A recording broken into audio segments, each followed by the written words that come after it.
to consolidate the two motions, I believe. And the second one, the second sentence is the Honorable Minister moved the consolidated the motions. I believe it should be the Honorable Minister move the motions for consideration and ratification by the Assembly. Thank you.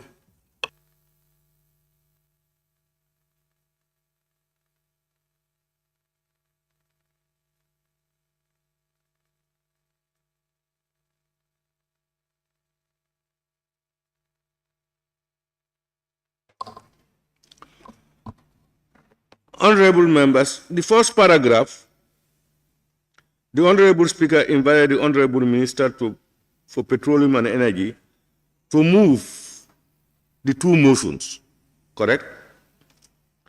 And then the next sentence, the Honorable Minister moved the consolidated, the motions, the THE should be out. The consolidated motions for consideration and ratification, the THE should be out. Are you following? Okay. Any more? On page 6,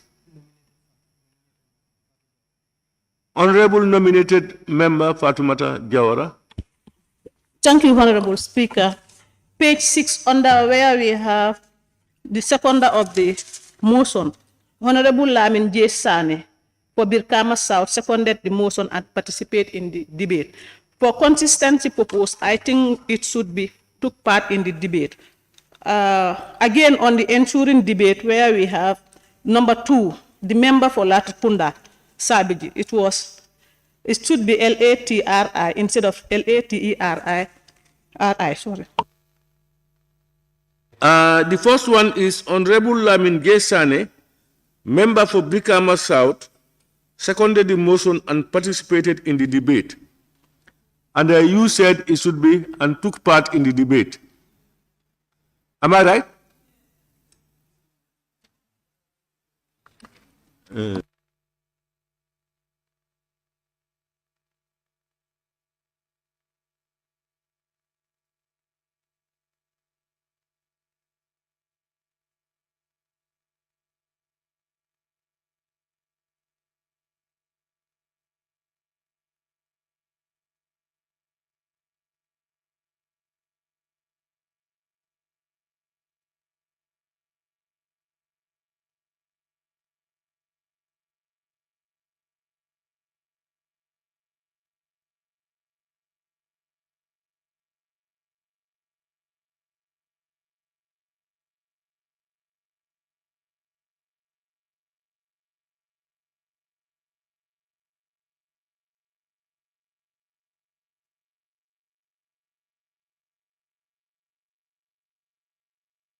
As we have been discussing up here, I think that's your mandate. You know, I remember we talked about this sometime in one of our minutes. And I think either we agreed on contributed or participated or took part, so that we can have uniformity as suggested by the Honorable nominated member. Which one are we taking now? Do you participate in the debate, or you contribute to the debate, or you took part in the debate? Participate. Huh? Our legal luminaries by my side also said that participate will maybe better. Do we agree on participate? So that any time, any other thing mentioned, we will change it to participate. So that there is uniformity in the whole process. Because that's the purpose of the honorable member's contribution for correction. So, participate. Huh? And then the next one is on the ensuing debate number 2, Honorable Yaya Sanyang, the spelling for Latrikunda Sabiji. L-A-T-R-I, not T-E-R-I. Latrikunda. Huh? You know that. Thank you, Honorable nominated member. We now move to page 7.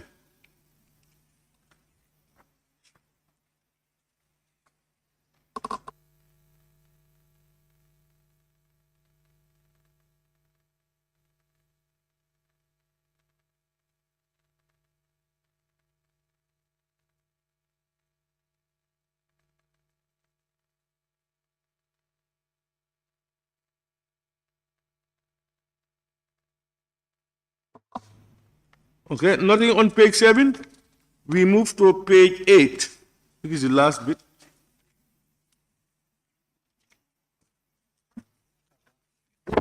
Sabak? Thank you. I just wanted to say the Latin Kunda has also repeated there so that it can be changed. The spellings. Number 3. Okay. Honorable members, on page 8, number 3, Yaya Sanyang, Latrikunda spelling should be Latri, not Teri.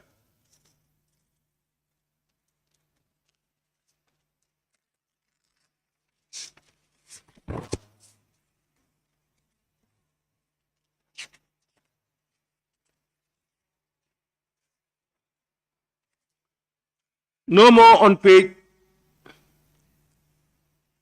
8. All right, thank you very much. Honorable members, it has been moved and seconded that the record of votes and proceedings of the National Assembly sitting of Monday, 6 March 2023 be approved with amendments. Those in favor, please say aye. Those not in favor, say no. The ayes have it.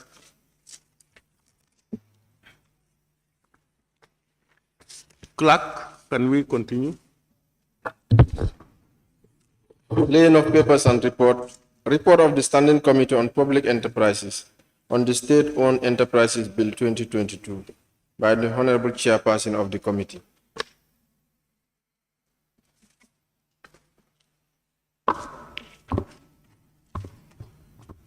Thank you so much.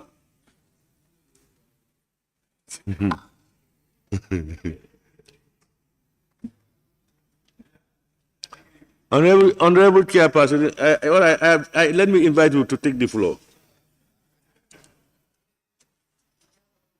Thank you so much, Honorable Speaker. Yes.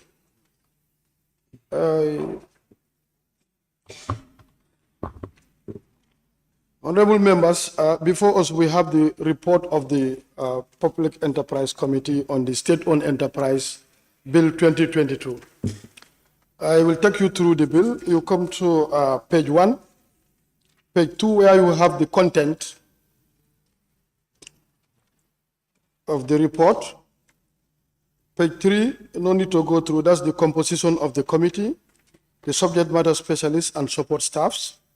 That is contained on page 3. Page 4, we have the witnesses up to page 5, from 1 up to 57 witnesses that appeared before the committee. Then page 6, you have acronyms. Then we go to page 7, that's the acknowledgement.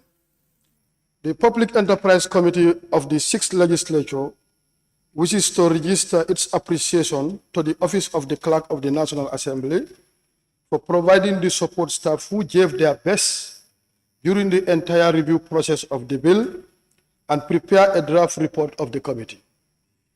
The committee extends its appreciation to the Permanent Secretary, Minister of Finance and Economic Affairs, and his team from the Directorate of the State-Owned Enterprise for displaying a tremendous commitment, consistency, humility, and professionalism in guiding the process of the scrutiny and acknowledging all gaps matched by options proposed by the committee, sector expert, and other witnesses.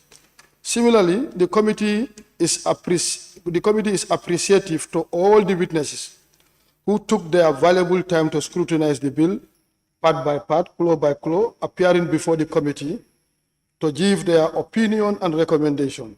They satisfactorily demonstrate their competence, enthusiasm, and professionalism. Professionalism, forthrightness, and objectivity in giving a valuable evidence which enrich the report and content of the bill.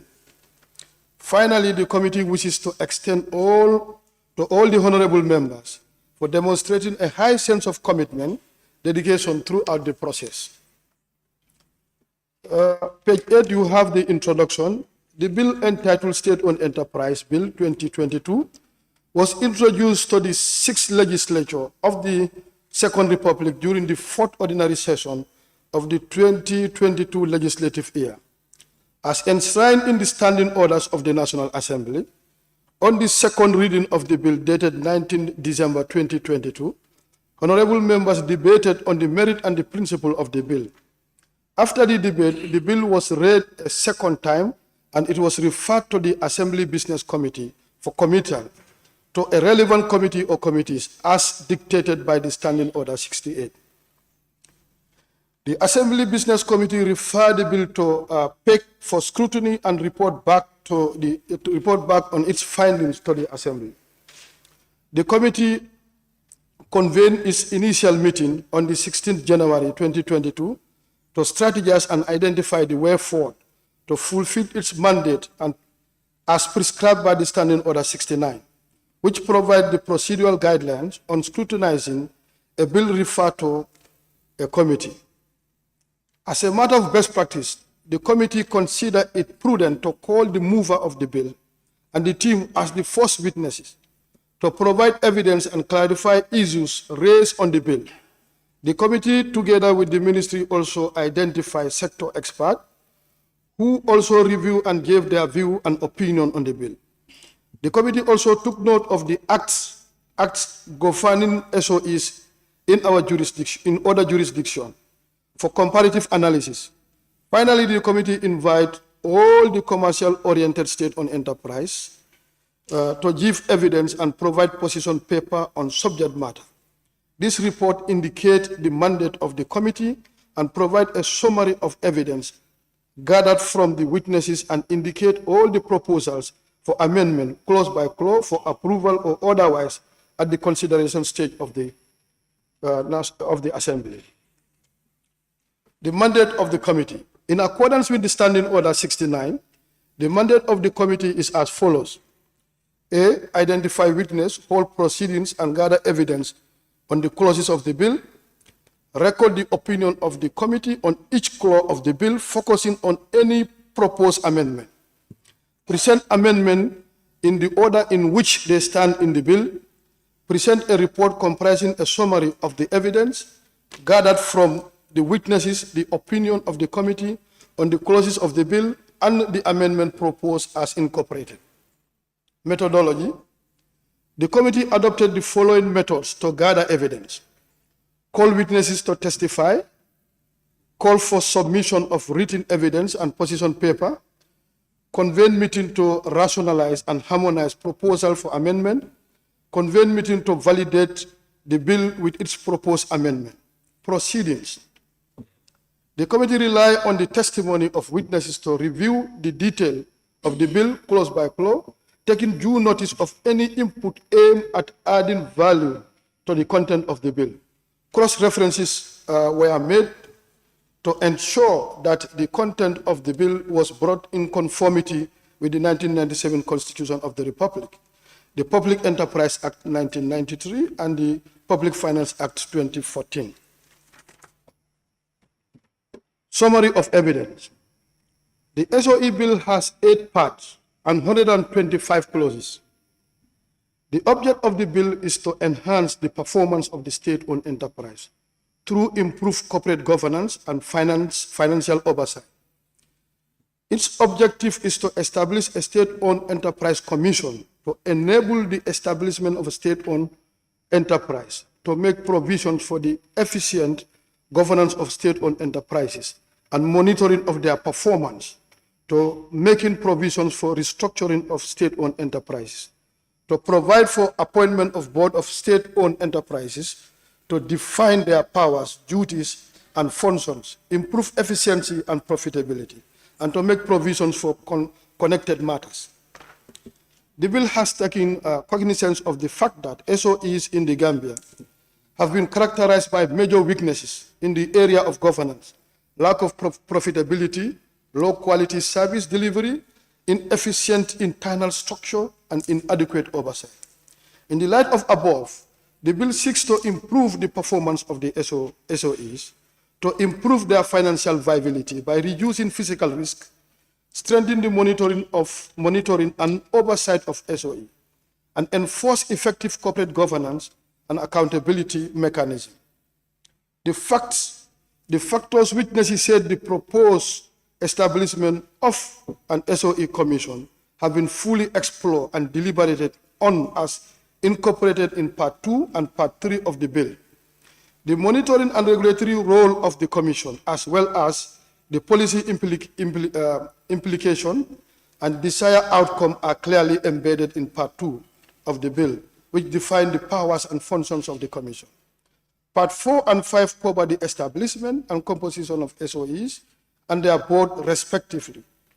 The committee and the sector expert deliberated on the management architecture and emphasized the necessity for the board and the management to manifest competence and professionalism in all their undertaking in their activities.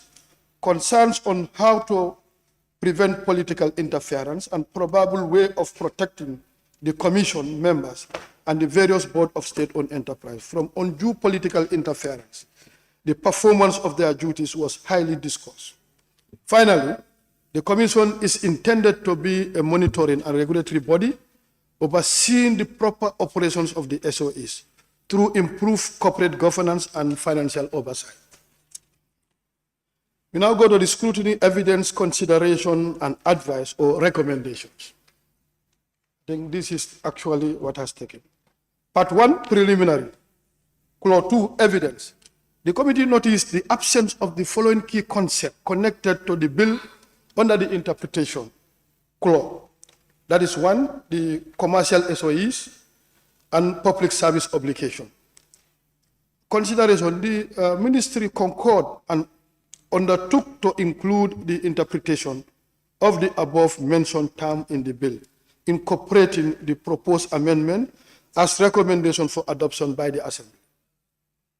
Advice.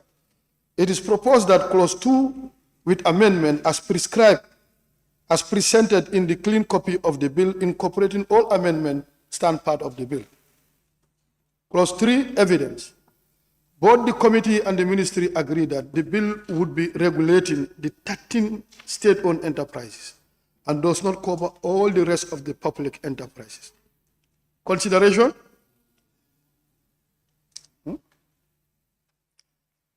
The ministry agreed that it is more appropriate for the application to be amended to cover only the commercial SOEs.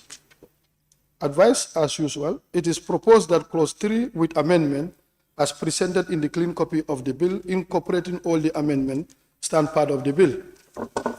Part 2, that's the establishment and the composition of state-owned enterprises. Clause 6, sub 1, in line with 1997 Constitution of the Republic of the Gambia, the President shall appoint members of Board of Directors or other governing body in consultation with Public Service Commission. Consideration, the opinion of the committee in this regard was agreed by the ministry on this clause and the Ministry of Finance to be deleted and be replaced with Public Service Commission. Advice, it is proposed that clause 6.1 with amendment as presented in the clean copy of the bill, incorporating all amendments, stand part of the bill. Clause 8 sub B, evidence. The committee recommended that there should be an addition of proven by a competent authority to be added to these clauses to make it legitimate and in line with other laws. Honorable Chair, can I answer this? Yes? Yes, thank you very much. For the sake of time, I think, as indicated in your report, the various clauses as you've discussed and amended make recommendations. I was expecting you only read maybe the summary. While I was to place through this, and we make our contribution. Please. Thank you so much. I think that is left to the floor if we want to, if you are okay. Like I only refer it to the floor since you have the report with you. Agreed, huh? Yes. Okay. Now we're at page 6 where we have the establishment composition. We have clause 6 sub 1. That's the observation. Then 8. Then we have clause 9. the observation, it was recommended to the committee to replace clause 9, i.e. removal as a member of a commission with vacation of office. The reason being, under the clause, both the removal and resignation of the commission members are covered and later created for all that. The committee further recommend for the addition of the consultation with PSC. Then you go to page 14, you have clause 9, sub 2, evidence. Committee observed that there is no time frame stated for the commissioner to tender a resignation to the president, and the report and the period of 45 days is recommended. The committee is convinced that there is a need so that the president will have time to appoint another commissioner within the period. Then we have clause 10.3. As evidence, one of the sector experts suggests for the addition of extraordinary and in consultation with the chairman to this clause. The reason being that the commissioner is mandated to meet quarterly and any other meeting will be extraordinary. 12.2a and b, the evidence, the commissioner recommended for the replacement of board with commission, A and B. Then we go to part 3, functions and powers of the state-owned enterprise. 13.2.1, 13.2i. It was received in evidence that this clause might be asking the commissioner to be performing tasks that are out of its domain. And it was argued that some issues required an inquiry before they are referred to the court. In such instances, the commission cannot just refer the issue to the court. It is recommended that the phrase, it is brought before the court or any other appropriate body under this act, to be replaced with, to be referred to a relevant authority. 16.2, it was recommended that the phrase minister responsible for finance be removed from the clauses for consistency.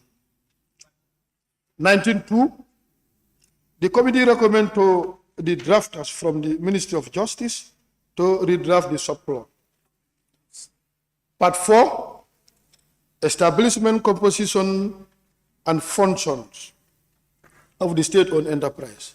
27.1, it is recommended that the clause be amended to read as the commission may, with the approval of the cabinet, require the state-owned enterprise to provide a public service that may not be in line with the financial objective of the state-owned enterprise, provided that such public service fall within the mandate of the SOE.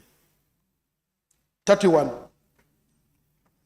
It was evident to the committee for this clause to be redrafted as follows: state-owned enterprise may acquire any land or any interest in any land for any legitimate purpose of the state-owned enterprise. The land or the interest in any land shall be deemed to be required for a public purpose and may be acquired under the law for the time being, making provision for compulsory acquisition of such land. 33.1c. It was evident that the clause be deleted as it is adequately covered under the performance contract. We have 33.2.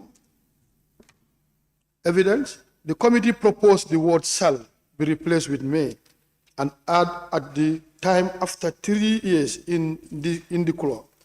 This will avail the management of SOEs and the commission the option to review their memoranda if there is a need after every year. We have part 5, Board of Directors of the State-Owned Enterprise. 35. The commission recommended that 3 women representatives in the board of the SOEs to be replaced with 2 women representatives for consistency with clause 5. Furthermore, the committee recommended for the replacement of sub-clause 35B and C with permanent secretary of ministry and permanent secretary Ministry of Finance, respectively. 37. The committee recommended to add within or outside in this clause or cater for both the database, those who are qualified by applying. It further suggested to the committee for the addition of equivalent of 15 years experience to subclause 37C to cater for those with experience in their respective fields. Clause 39, the committee proposed that the word reappointed to be replaced with reappointment. Clause 41, the committee recommended that the minister be replaced with the president under this clause, and sub 41(2) be the fact that the president appoint the directors. Their resignation should equally be addressed to the president.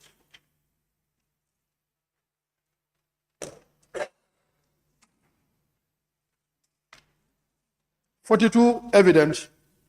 The committee recommended that sentence should be reframed as any income generating from the SOEs to cover its operations. 43, the ministry recommended to expunge the clause and subclause to continue under 42, subclause 4 and 42, subclause 5.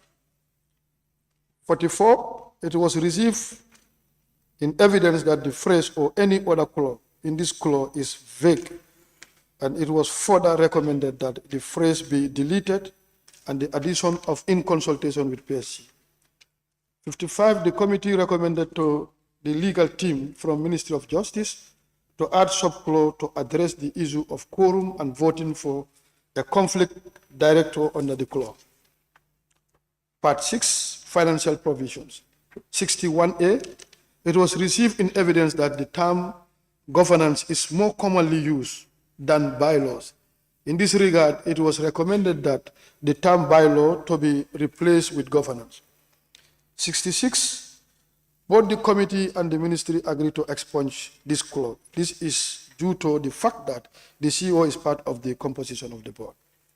73.2, the committee together with the ministry both agreed to delete the word commission and replace it with auditor general.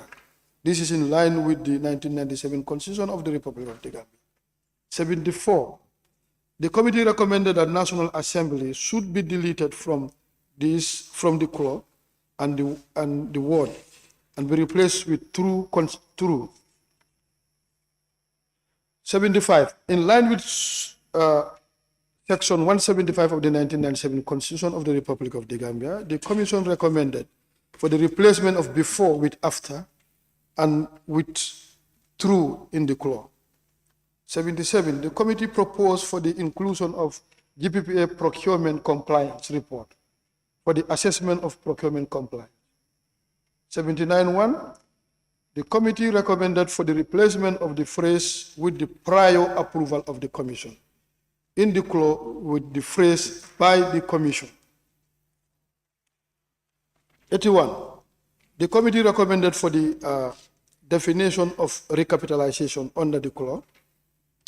84, the committee recommended for the addition of the public to subclause 84 sub 4A as SOEs are mandated to provide public service to the populace. 83.2, the committee and the ministry agreed to add a subclause under this clause, and it reads as the commission shall within 14 days review and give feedback to the draft business plan to the board. 85.1, the committee recommended for the deletion of the phrase approved by the NOA. In this clause, this is due to the fact that the NOA is not mandated to approve the national auditing and accounting standard. 86, it is proposed for the replacement of approving with conveying in subclause 86.3 for consistency, as the commission do not have the approving authority. 93.2, the committee and the ministry agreed that this subclause be deleted from the bill. The fact that the profit and loss account is contained in the financial statement will suffice. 93.3, the committee proposed for the replacement of profit and loss with financial statement. The financial statement account contains the profit and loss and other accounts. 96.1a, the committee recommended the clause to be restructured as before the beginning of the financial year, an estimate updating the budget for the current year. 96.4, the committee recommended for the deletion of economic affairs and maintain the ministry responsible for finance for consistency. 100, evidence. Committee recommended that 97 in this clause to be replaced with 99 as the clause 100 refer to clause 99, not 97. 102, it was recommended to change clause 102, the word objective, the word object to objective under this clause.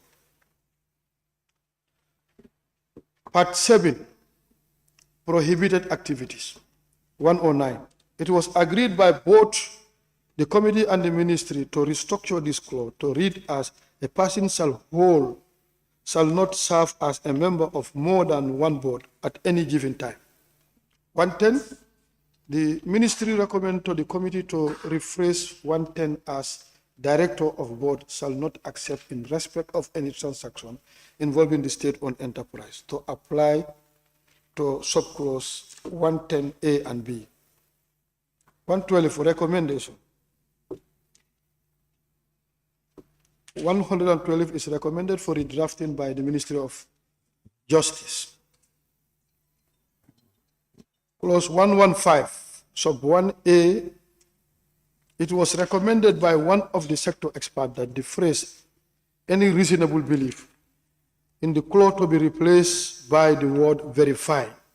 We argue that the verifying is more substantive than the phrase as reasonable belief in this context.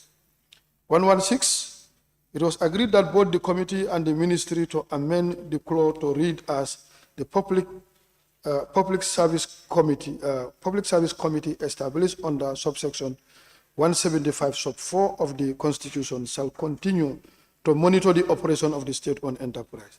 It was further recommended that the clause to be moved to clause 125. Clause 121, it was recommended to the committee to replace the word order and appoint the word recommend in subclause 21(1)(e), G, I, and J. In this subclause, the power to the commission are executive powers. The commission can only recommend. Part 8, miscellaneous provisions.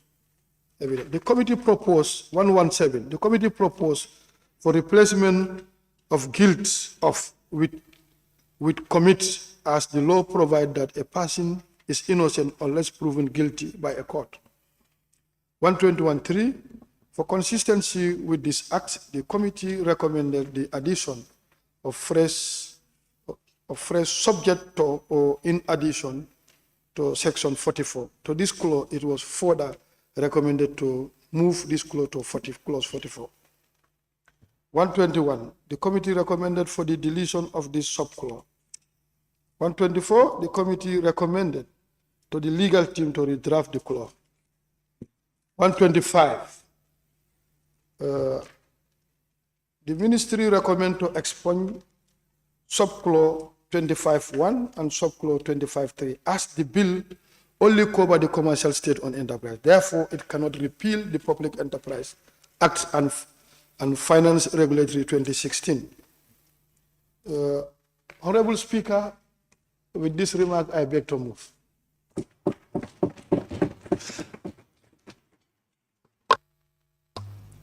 Any seconder? The member for Brikama North and Minority Leader. Thank you very much, Honorable Speaker.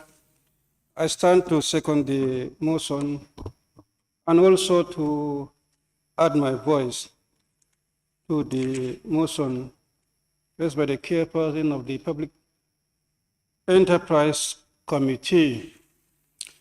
Honorable Speaker, the motion was laid before the Assembly and committed to the relevant committee. And there the committee is reporting to the Assembly on its findings on the various areas in the bill. It could recall the committee was able represented by the entire 9 members of the committee, and then 5 support staff with 1 subject matter specialist. The committee invited 57 witnesses during their findings who came from different departments, agencies, and institutions, every represented by experts in their respective domains. With that, Honorable Speaker, the committee diligently worked very hard and the result to produce this report, which I don't think there are ambiguity issues where the Assembly need to waste more time to adopt or otherwise reject the report. Our work is to assign them and they consult experts. We, the National Assembly members, we are not experts in most of these areas. We rely on the experts outside. And it's a committee that can consult and interact with those experts to be able to produce work that we can use during the third reading in order to enhance the bill. I observe all the 52 clauses that they recommended so far for consideration of the ministry for amendments. The ministry agree in total with them for those amendments to be effected to enhance the bill. Except, maybe it could be a typo, in clause 121, in page 26, where it is for the consideration, the committee was in agreement with the recommendation. I believe it should be the ministry. It is the committee that do the observation, the evidences, and there they agree with the ministry. In all the 52 clauses, except this one, they express that the ministry is in agreement. So I believe in this one also. It should be the ministry that is in agreement with the committee, not the committee in agreement with this or recommended. That can sound funny. I think it is just typo. But with that, if that is amended, I can say the ministry has agreed in total with all the 52 recommendations.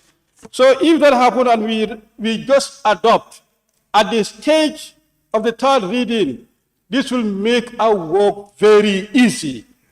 I only want to remind the August Assembly, if we adopt and again at the third reading, we want to bring our own recommendation here and there, contradicting what we have approved will make our work difficult. With that note, Honorable Speaker, I will urge the August Assembly to kindly adopt this wonderful work of PEG, and we commend them for their job well done. Thank you, PEG, and all the witnesses who took part in this work. Thank you.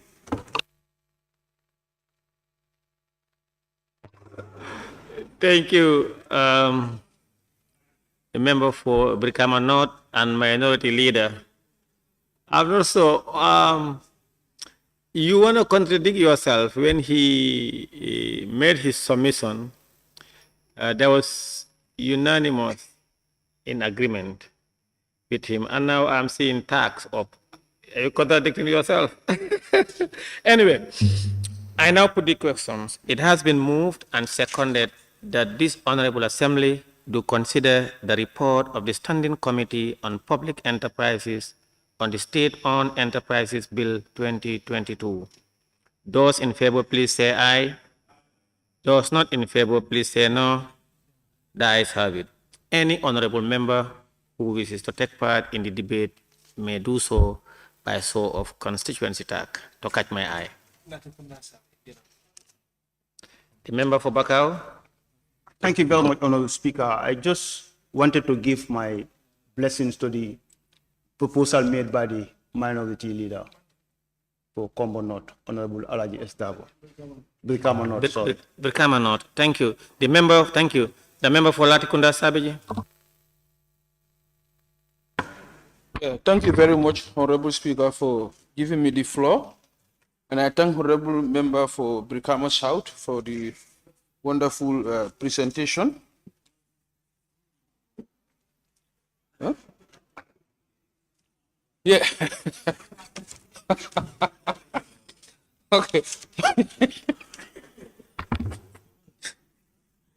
Okay, Honorable Speaker, I also reinforce myself into the submission of a minority leader. I am not so a minority leader whether there was a behind the scene meeting, but anyway.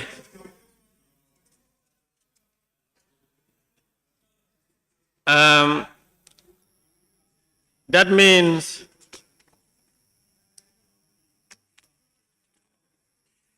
if no other honorable members who wishes to contribute, may I now call upon the mover, the member for Kiang West.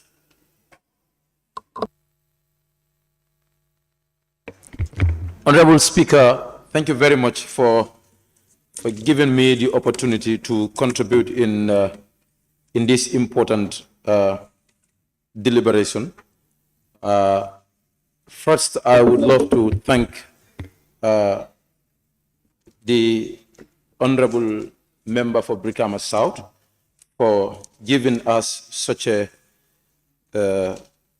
detailed report, and the clauses were well looked at, and definitely their observations are really important for us to look at them.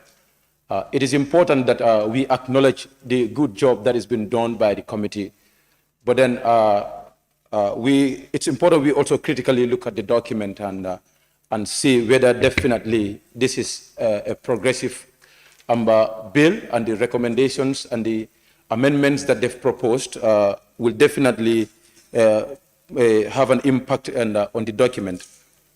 Honorable Speaker, earlier on, we've complained here on several times that state-owned enterprises definitely stand an integral part of our nation's development, and in fact, they constitute a very high percent of our debts.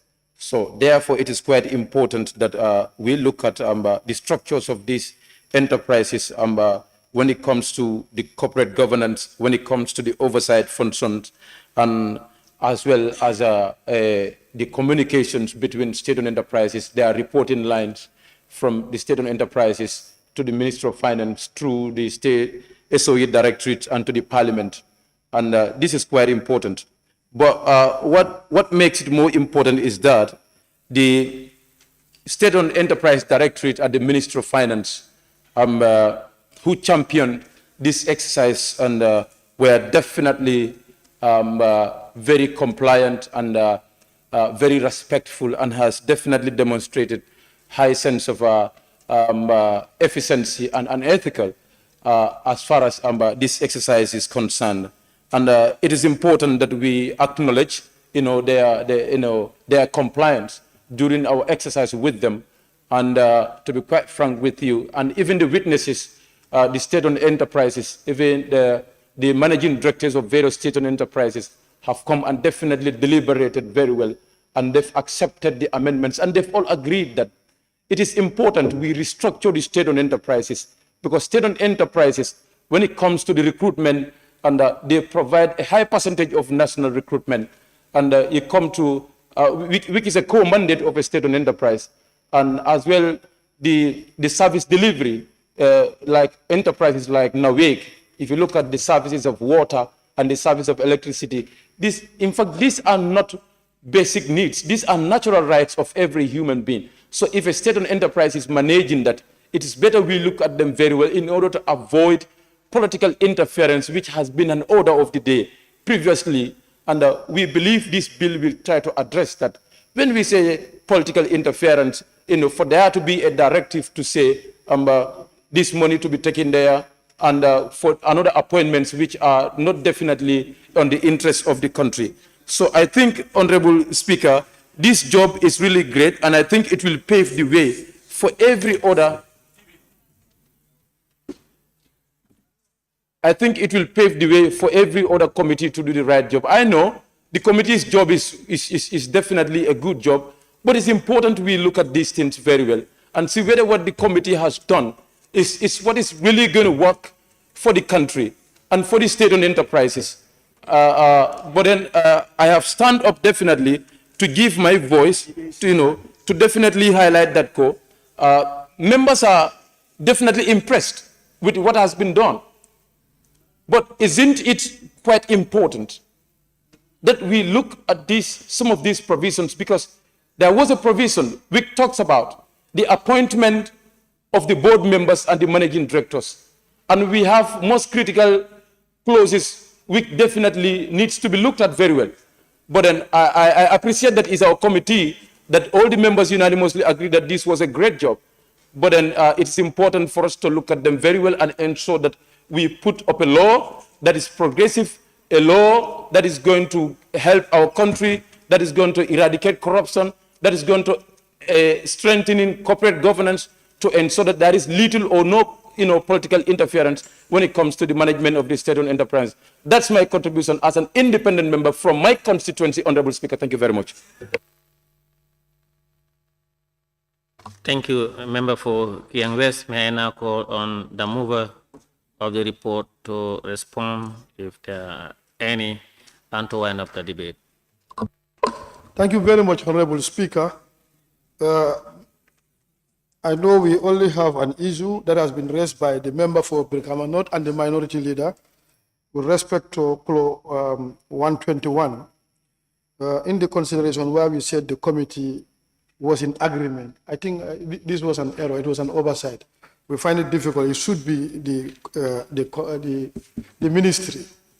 So that is agreed. It's noted. It's a typographical error, and it's going to be changed. May I seize this opportunity to thank the entire National Assembly member for giving us the support. I know this has been a tremendous job. We have convened. We've been dealing. It was very vigorous.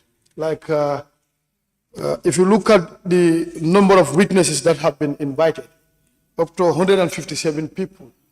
And it was not an easy job. There are areas whereby all of them have a different perspective with regards to individual clauses. We look at the progressiveness of these clauses.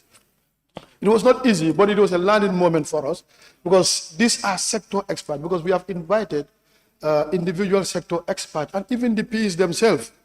So to go through the bill, and they gave us some position papers. Some of the decisions that we arrived here, it was not easy. It was highly contentious for us to agree. And in fact, some of the provisions have been sent to the Ministry of Justice to redraft them. So we know it was very vigorous. We cannot be 100% perfect, but I know we did. This is our baby, and we have did a lot so that we can accordingly inform the plenary to help us, especially if we go into the committee of consideration. All the recommendations have been captured and is with us. I know this is going, when you go to the committee of consideration, I think the way you did here is going to be easy for us to easily pass this thing. Because one thing that is important, the state-owned enterprises, especially the 13 of this thing, constitute a serious debt burden on the government. And we believe they should be viable so that they can help us constituting, even if they can have constitute up to 60% of our economy. They are important. But the core mandate, you keep on bailing them down, bailing them out, contracting loan on their behalf. These are issues that really affect them. Their core mandate of paying dividend is a major problem.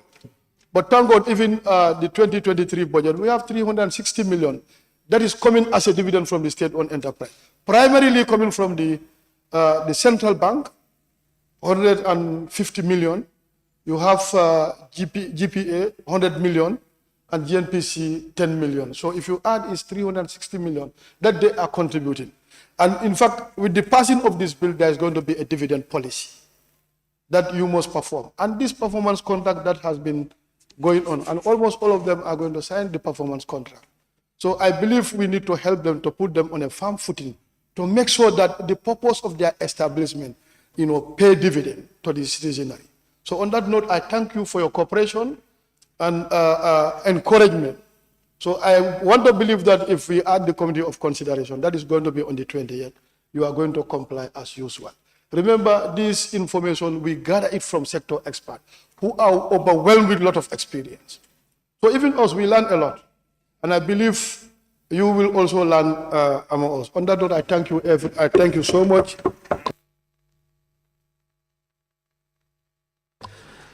Thank you very much, member and chair of the committee, and thank all other members who contributed to this all-important report. Be it resolved that this Honorable Assembly do adopt the report of the Standing Committee on Public Enterprises on the State-Owned Enterprises Bill 2022. Those in favor, please say aye. Those not in favor, please say no. The ayes have it. Clerk?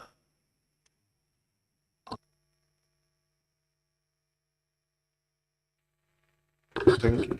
Laying of papers and reports. Report of the National Assembly Select Committee on Tourism, Arts and Culture, Youth and Sport, Countrywide Visit to Sporting Facilities and Tourist Sites 2022 by the Honorable Chairperson of the committee.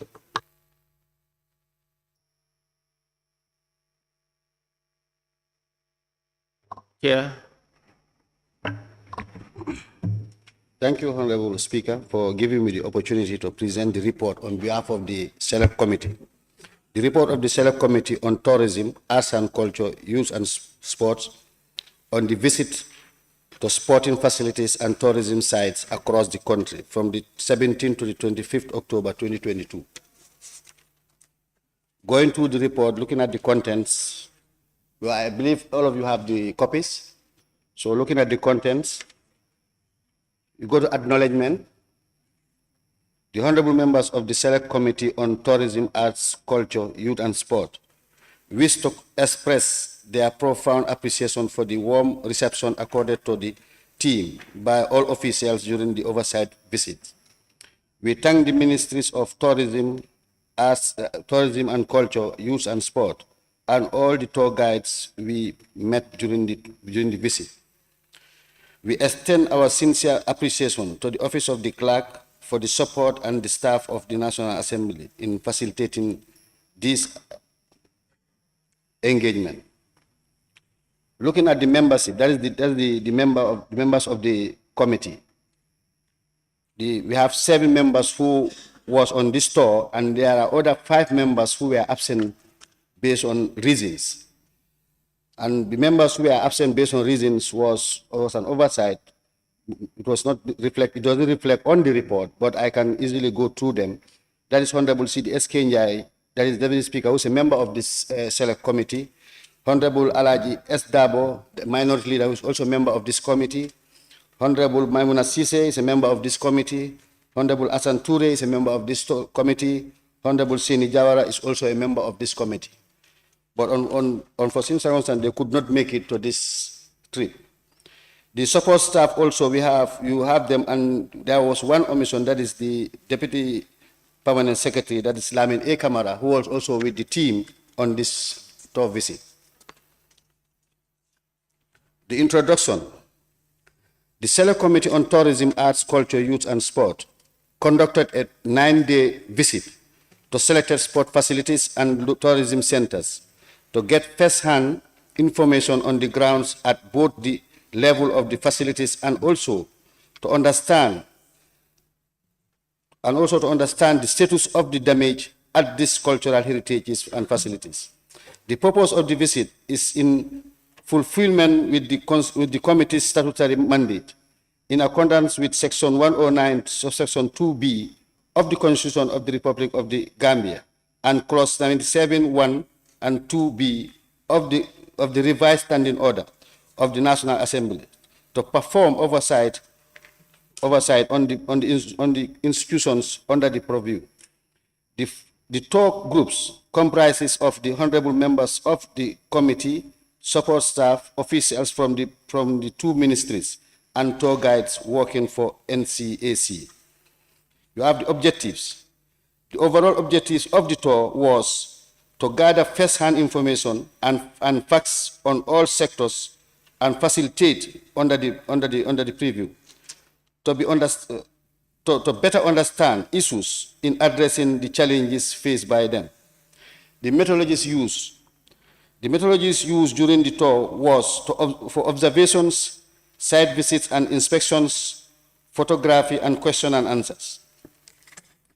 Looking at the report, without wasting a lot of time, I will go region by region and certain main areas which I will highlight. The reports are before you. Looking at Fort Bullen, which is a very critical area because it tells you much about the historical heritage of our ancestors. The committee commenced the tour at Fort Bullen in Bara, Lower Nyomi North, Bank region.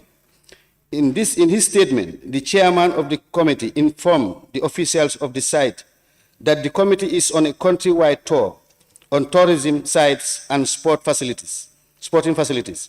The visit by the committee will guide it to establish first-hand information on the activities, the achievements, challenges, and way forward for more viability of these sites and facilities.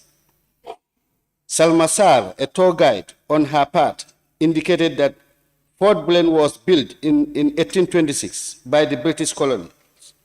It is named after the then governor of the region, Charles Bullen. It was purposefully built to monitor the illegal boats that were transporting slaves as it was abolished by then. The fort is also connected to the James Island historically, and this makes it very important for tourists to visit to establish the history about the slavery. It was also used by soldiers during the Second World War. According to her, there are 12 tour guides operating at the Fort Bullen. In shift, these guides are officially trained by the NCAC to take tourists around the sites and guide them professionally. She also informed the committee that the sites is being guided. The site is being renovated, but they are very careful of not to tamper with the original structures. She further indicated that the site is threatened by the ozone, and the NCAC and the Ministry of Tourism should work together and create a sea defense in order to protect the original structures of the Fort Bullen. There is also a museum in the site, but it is currently under renovation, and all the items are placed in a store until after this process. At this point, the committee intervened with some questions as follows. What is the relationship between the NCAC and the Fort Bullen staffs? According to Ms. Saab, the NCAC is organizing capacity building for the tour guides, and it also facilitates exchange visit with other sister sites. Example, Wasu Stone Circle. Number two, the committee was interested to know whether the tour guides are motivated financially by the NCAC. According to the tour guides, there is no financial motivation for them. They only receive tips from visiting tourists sometimes. Page 3, we have the challenges. No financial motivation for the tour guides. There are less activities in the fort, and this discourages tour operators to bring tourists to the sites. Sometimes, if they bring tourists to the site, they do not spend enough time to know all that they're supposed to know about the site. The tour guides in these sites are not registered with the National Tourism Guides Association. This limits the activities of the tour guides to few tourist sites and in the country. There was also a recommendation based on these challenges. The sites should be upgraded to attract more visitors all year round to create more revenue and employment for the community. There should be some financial incentives for the tour guides. 3, the tour guides should register with the National Tourist Guides Association. 4, there should be more training on both new and existing products and services as the sector is dynamic. You have Barra Lodge.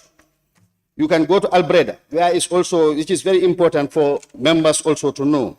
That is Albreda Jufre Kunta Kinte Island. The committee was welcomed by the officials of the routes. The chairperson of the committee informed the officials that the essence of this visit is to establish first-hand information on the operations or activities, the achievements, challenges, and also way forward for the tourist destinations.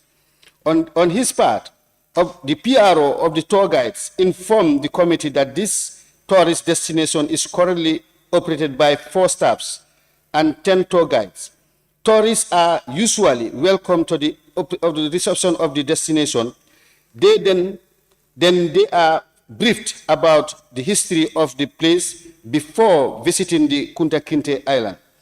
As the engagement in this destination, tourist tickets cost $200 and this is also the NCAC also costs $200 for the community fee.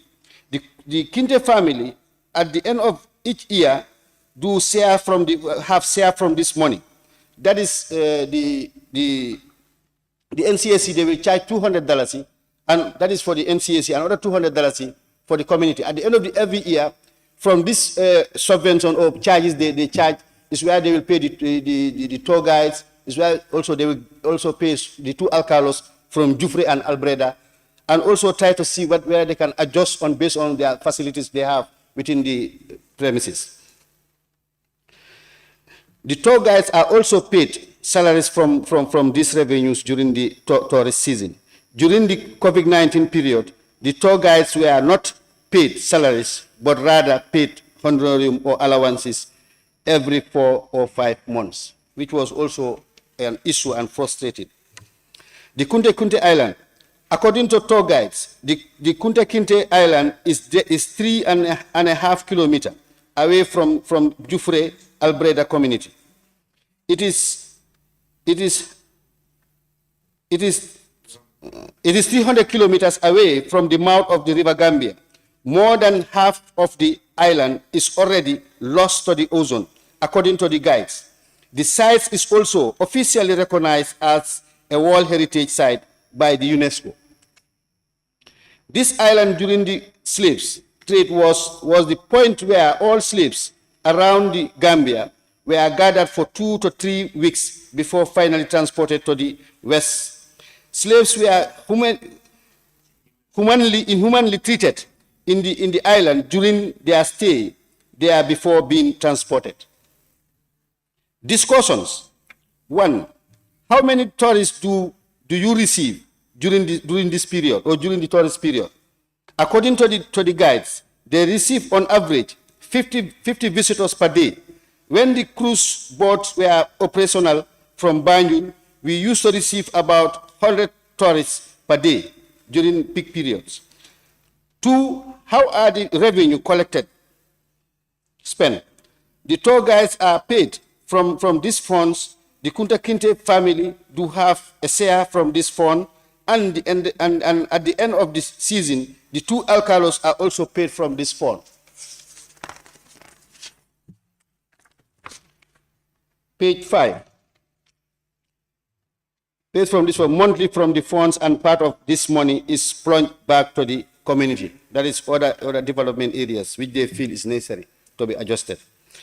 Number 3, any plans to employ more tour guides from the community? According to the PRO of the tour guides, they are thinking along that line, but this must correspond with the activities in the tourist destination. Number 4, who collects these funds and who manages it? Because we are looking at the financial discipline at that site. The fund is collected by a staff of the NCAC, and it is managed by the Jufre and Albreda Youth Society, that is the Jays. You call them Jays. The achievements, the NCAC do provide training for the tour guides to adjust to the needs of tourists. They also face challenges, because wherever success is, there are also challenges. The challenges, one is The jetty and the Kunta Kinte Island are both fading away and it needs proper maintenance before it is too late. 2, the lack of cruise boats significantly hampered the number of tourists visiting the island. Many tourists do prefer boat trips from Banjul to visit the island. There is no representative of the GT board in the community of Jufure and Albreda. Those were some of the challenges they highlighted. Honorable member, please sit down. Yeah, sit down, please. Let me sit down. Yeah, honorable member, I'm not sure. Your report is very bulky. I'm not sure why you want to choose to read the entire report. In the entire report, I just selected certain key areas of every region, then present them. But I can also still summarize. When you come to challenge, I can only read one, then the rest people can look at it. Yes, thank you. All right, thank you for the observation. Thank you for the observation. For the recommendations, you have seen the ministry should think in introducing a cruise boat from Banjul to the Kunta Kinte Island. You have 1, 2, 3, 4, 5, 6, 7 recommendations which are highlighted in the report. You have the Kerewan President Award Scheme, that's the PIA. Looking at the PIA, they have about the hairdressing and beauty therapy. You have the fashions, they have mechanic, carpentry, plumbing, and workshop. But when we went there, the hairdressing therapy and fashions were functional, which was very impressive. But on the side of the mechanic and other areas, we need to be readjusted and or even to rebrand the project, because it doesn't suit the people living around that end. And if you look at the challenges, for some of the female students, if they get married, they quit the institution. This affects the institution as most of the students are female. It is still a challenge that the community do not understand the importance of acquiring the skills. Some of the challenges is what they are facing right now.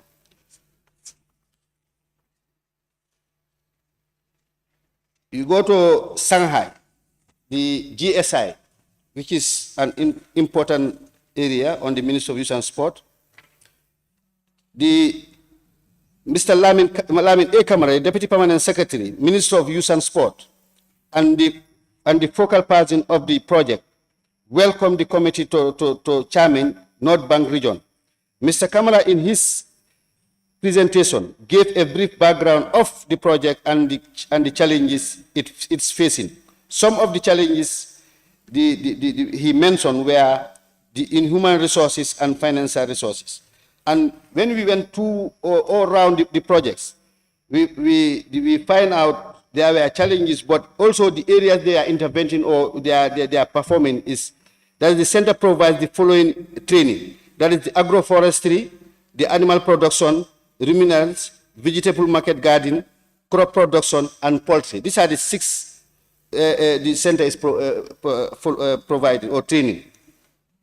They have challenges. The challenges is the legal land ownership issue. It's still affecting the site because the ministry is not the youths are not the owner of that land because it has been leased in a family name, which is also affecting the institution for getting funding or subvention from the UN and other institutions. Limited resources and inadequate mobility, because we found out also most of their equipments are down. In fact, it affects even the membership who are there for training because they use a lot of manpower work. At the end of the day, at night, they cannot even have their theoretical aspect of it because they'll be fatigued. And in fact, it leads to some of them even to run away and go back home without even completing their course, which is also very important. The recommendation is to track the graduates to help them to know how many of them succeeded and those that do not. To continue giving the startup capital to the graduates to help them after completing their training. We went to the Farafenye Youth Center. That one also is serious because the youths were given some support from NGOs or other philanthropists. They gave the contractor the money, and the contractor started the job. He was paid his money, and it is still at standstill where it is.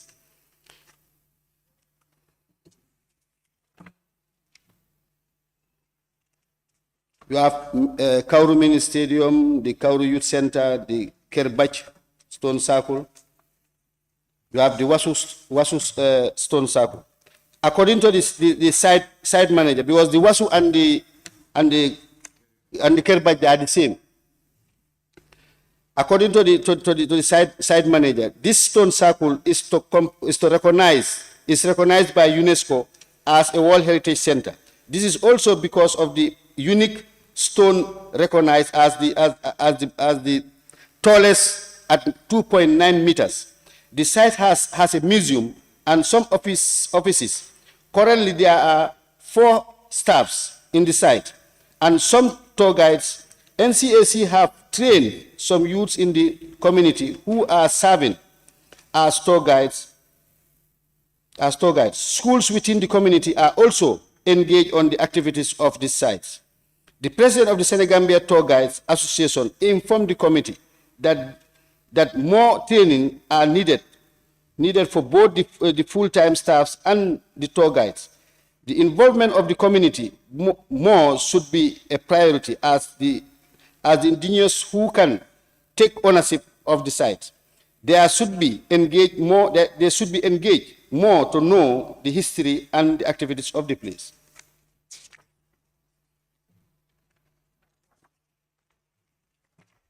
We visited the Wasu Skill Center, the Mango Park, and the Janjambure Youth Center. Looking at the Janjambure Youth Center, the chairman of the committee thanked the officials of the center for the welcome. He indicated that the committee is on a tour and the tourism, youth sports and youth sport facilities around the country. The committee is mandated to perform oversight on all institutions under the preview of the ministries of tourism, youth and sport and culture.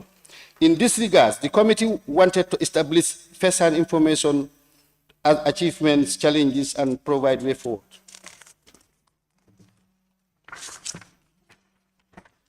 In the center, the facilities they have there, they have a resource center, a computer lab, accommodation, hall, video club, restaurant, tourism information center.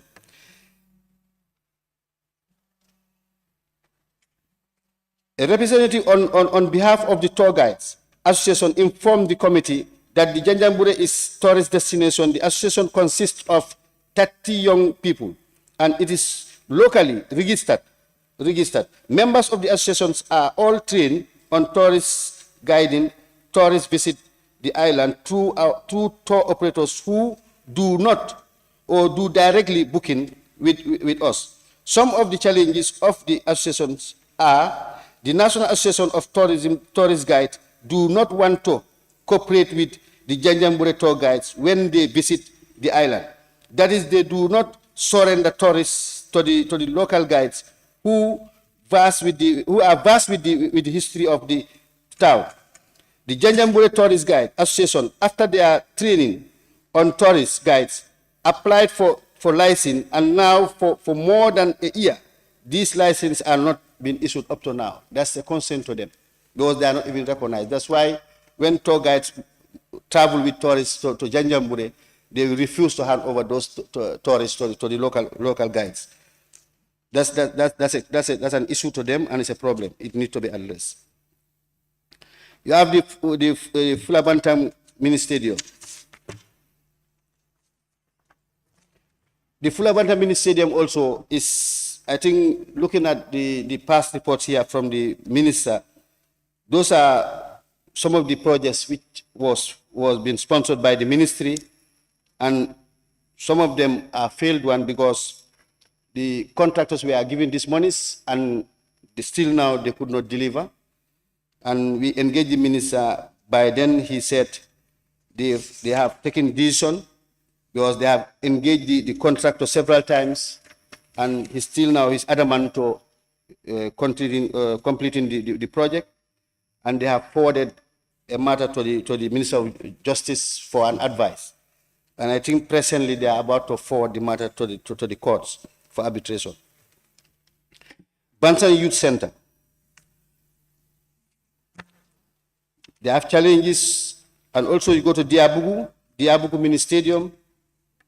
The chairman of the committee, those are the introductions. On his part, the District Sport Committee thanked both the Select Committee and the Ministry for the visit on the state of the project and for the construction of a mini stadium in their community. Respectively, he stated that the size of the facility is 210 meters and the initial contract duration was 6 months.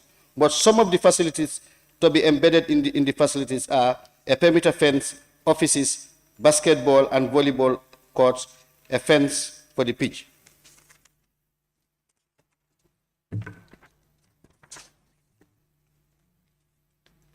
A backfilling of the pitch and planting of the natural Bahama grass, a borehole and a water solar. But they are facing challenges. The community requested a copy of the contract document but could not receive it till now. A ticket selling point at the gates of the perimeter fence, lack of electricity within the facility, the main gates are not properly fixed. On his part, the DPS of the Ministry of Youth and Sport informed the committee that the project cost is $9.8 million, and this project is the second most expensive project the ministry is currently executing. He informed the committee it's not yet completed, and most of the issues raised by the community will be addressed if the project is completed. The chairman of the committee reassured the community of Diabugu that they will play their part to see that the project is completed as agreed.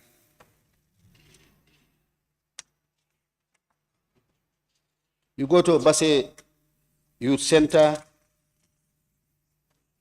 Basse Mini Stadium. They have some challenges. That is the inadequate finance for proper maintenance of the mini stadium. The dressing room are all dilapidated. Poor state of the pitch. The basketball is not working. Mobility, lack of security service. The field is eroded, and the soil texture is not favorable to be used as a football field. The recommendation was to construction of a standard football field with pavilions and dressing rooms, and provision of security. We went to also the Basse Cotton Weaves. That is also part of under the Ministry of Tourism. During the visit, we were able to interact with them, and the discussion was centered on, we discussed, and they said during the discussion, the committee find out the inadequate cotton trade, because those were the challenges they were forwarding to us. The association is not registered. They have no permanent place to stay. Marketing of their product is also a challenge, because when they prepare them, they always leave them lying down there. At times, even to get another phone to go and buy for other raw material to weed is a problem also. So those were their concerns. We also make some recommendations. A permanent place which includes a production center and a showroom, financial support to be provided by the Ministry of Tourism and Culture. Motivation, the traditional skill needs to be preserved, because that's the only traditional dress which we know is our own. The Sotuma Samba Ecology. These are one of the ecologies which the tourism was constructing throughout the country. The committee visited the Sotuma Samba Ecology, which is also among the 5 ecologies being constructed by the Gambia Tourism Board, GT Board. The lodge have 12 rooms, and the contractor is awarded to Lair Group.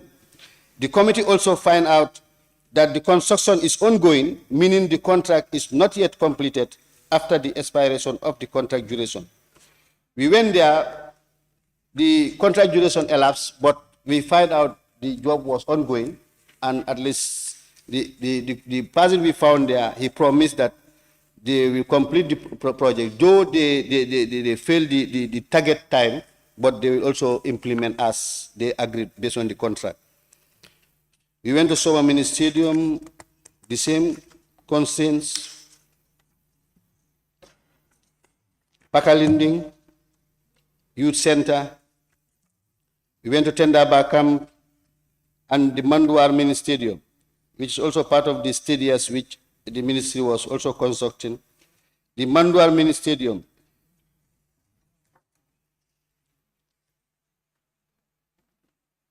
The committee was received by the Julafar Ward Executive, Mr. Omar N.K. Bajinka. The Secretary General of the association gave a brief background on the formation of the association. He said it was an initiative from the 22 communities under the Julafar Ward.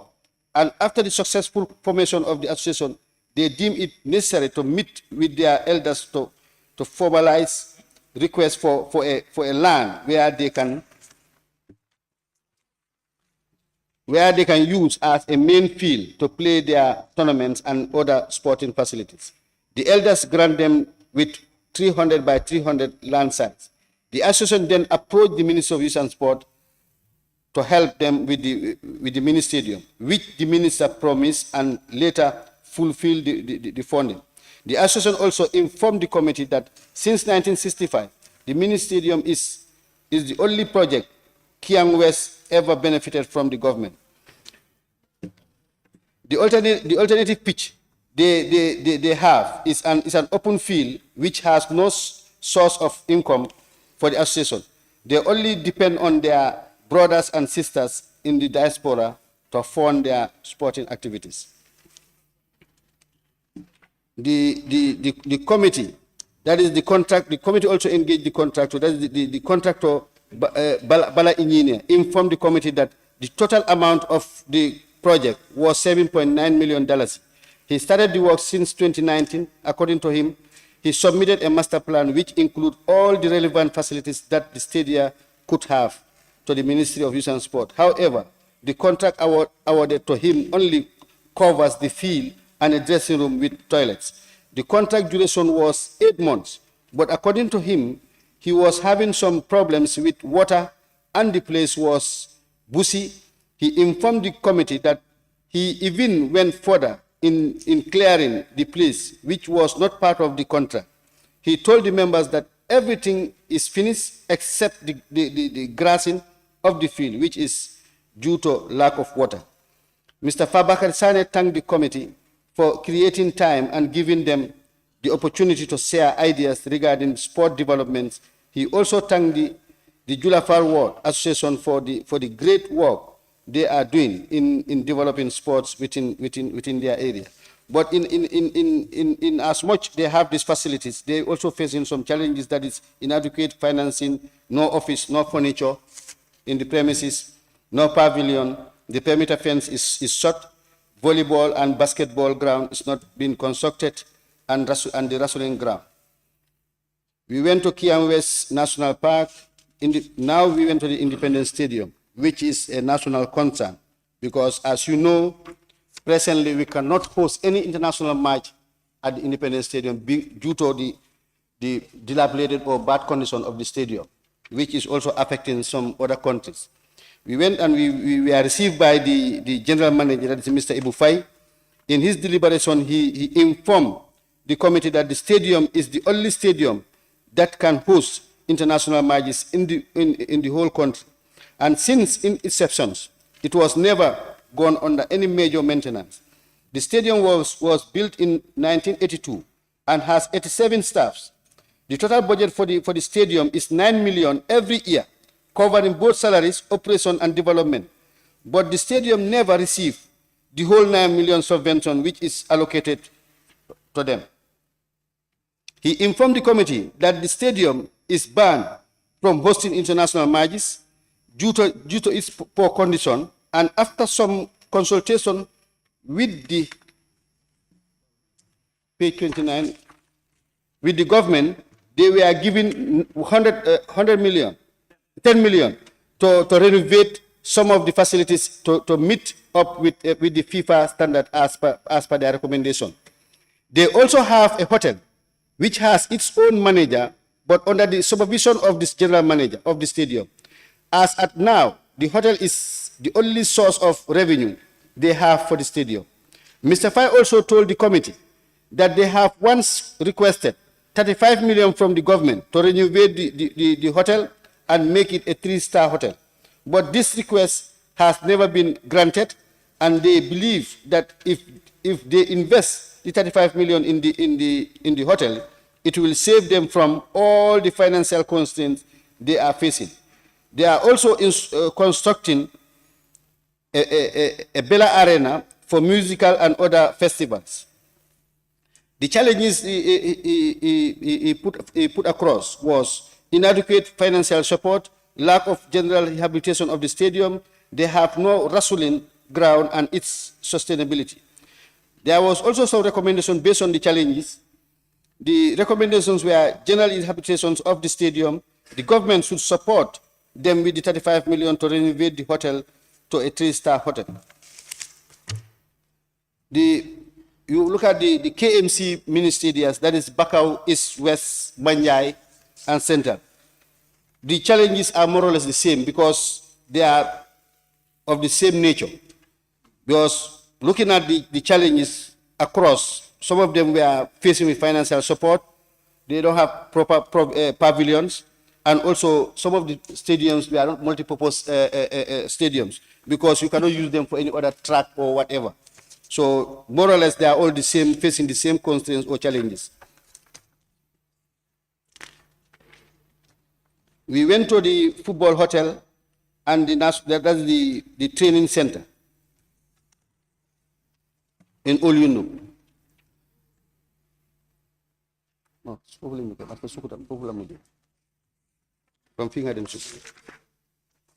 the football hotel, we were received by the manager of the hotel, that is Lamin Sane. The hotel manager briefed the committee on the core functions of the hotel. The committee was informed that the hotel was initiated in 2014 under the leadership of Kaba Bajo, the president of the Gambia Football Federation. The hotel is semi-autonomous and has 40 standard rooms, administrative block, conference room, gymnasium room, playing field with artificial turf and a swimming pool, which is still under construction at the time of the visit. The hotel is classified as a 3-star hotel, but now is being upgraded, which is run by a management team appointed by the Federation. The hotel provides accommodation and services to the national team and hosts meetings and retreats. Under the National Technical Training Center, which is run by the technical director and the youth and grassroots football manager, used for training of young talents under 15 to accommodate the national team during training sessions and some of the league matches. And he also makes some challenges. The challenges were inadequate funding for expansion of the hotel, including the conference center and the hall. The recommendation was to upgrade the standard of the hotel so that they can have a proper conference center and a hall. We went to Brikama Mini Stadium. Brikama Mini Stadium, the committee there took us through based on their activities, and also they were faced with some challenges. The challenges were almost about 6, and some of them are similar to the KM parks. That is inadequate pavilion, low infrastructure development, inadequate financial support, lack of drainage system, no standard lighting system, and they also have a land ownership issue. Because I think if Honorable Brikama South or Honorable Brikama North can attest to that, that is still ongoing in Brikama. And I think it needs to be looked at so that it can be addressed.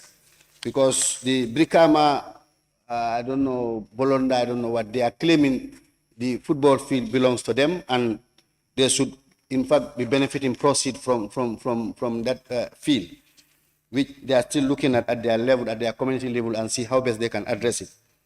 So we went to Gunjur, the Gunjur Stadium also. It is also a GFF project which is about $9 million, and the project started since 2019, and the contract was meant for only 6 months, but the work is incomplete. The full package of the project was a field, a pavilion, a dressing room. Mr. Ablai Bojang informed the committee that the Gunjur Sport Committee have no idea about how the project or the contract look like. They have no access to the contract documents. We went to Tanje Eco Lodge.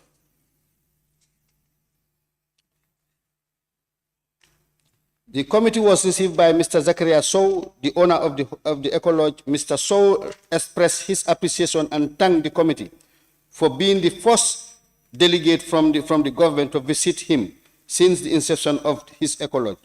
The Tanje Eco Lodge is a private-owned Eco Lodge owned by a Gambian. The facilities has 8 rooms, 7 staff, and a conference center with a capacity of 60 people. Mr. Sow informed the committee that he has 2 Eco Lodges and both are registered with the GT board. The second Eco Lodge is located at Fonyi Block, West Coast region, and due to the COVID-19 pandemic, the Block Eco Lodge have not been operational. He also informed the committee that he has never been visited, neither get support from GT board and the Ministry of Tourism and Culture. Mr. Sow informed the committee that the land is owned by the people of Brufut, Madian, and Tangi, and after every year, a percentage is paid into their account as per their agreement. He was also faced with some challenges, as he said. He said they have a water and electricity supply challenge, lack of security. He encountered a lot of theft cases, inadequate human resources, inadequate financial support, lack of support from the government. Sukuta Dembadu, that is their mini stadium. All these mini stadiums, their problems or challenges are uniform. So that is financial, water, lighting, and other things. They are the same. It is indicated in the report there. So we also have a broad recommendation. The broad recommendation was funding on the preservation and rehabilitation of our cultural sites, to subvent all regional youth and sport committees. The sector developed a tourism countrywide calendar of events and leverage on the 182 historical and cultural sites for the development of cultural tourism. The investment of ecotourism can be in the line with government policies that a domestic tourism policy should be in place in consultation with the respective stakeholders. Again, in addition, we have extra 2, that is the Ministry of Youth and Sport, to put up strategies in building a second national stadium with a bigger capacity with Olympic tracks lanes.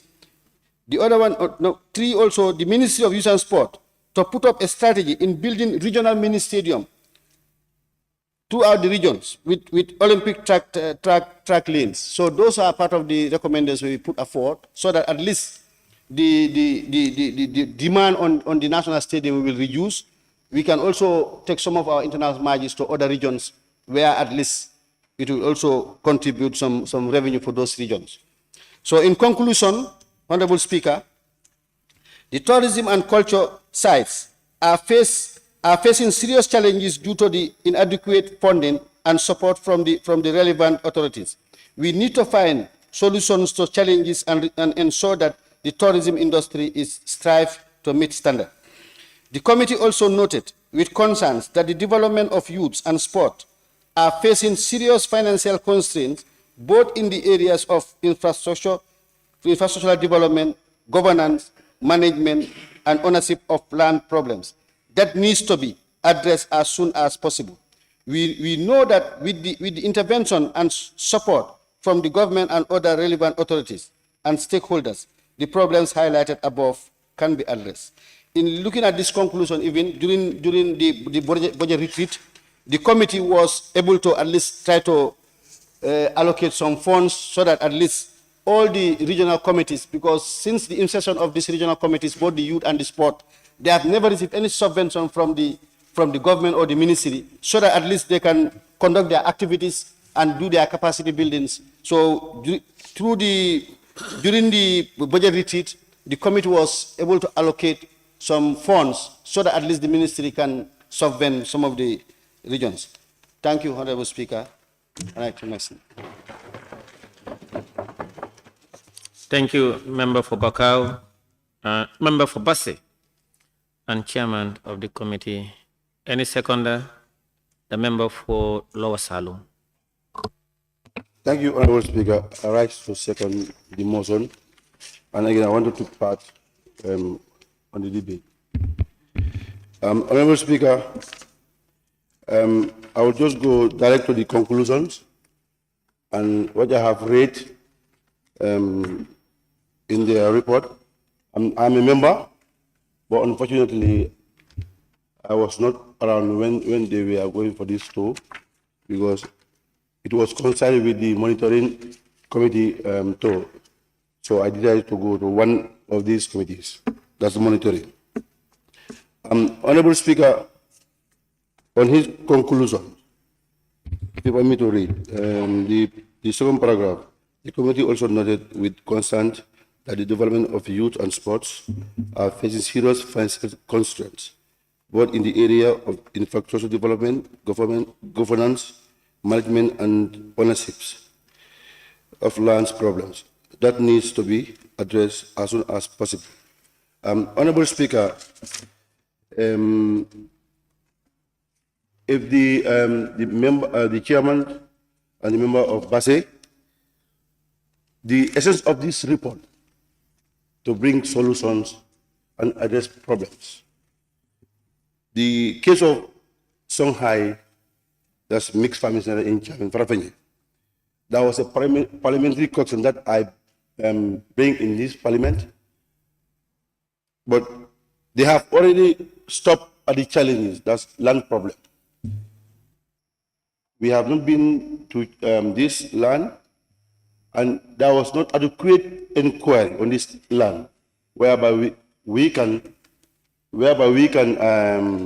tackle the problems. And for me, I myself, I was the very one who make a parliamentary question on this issue.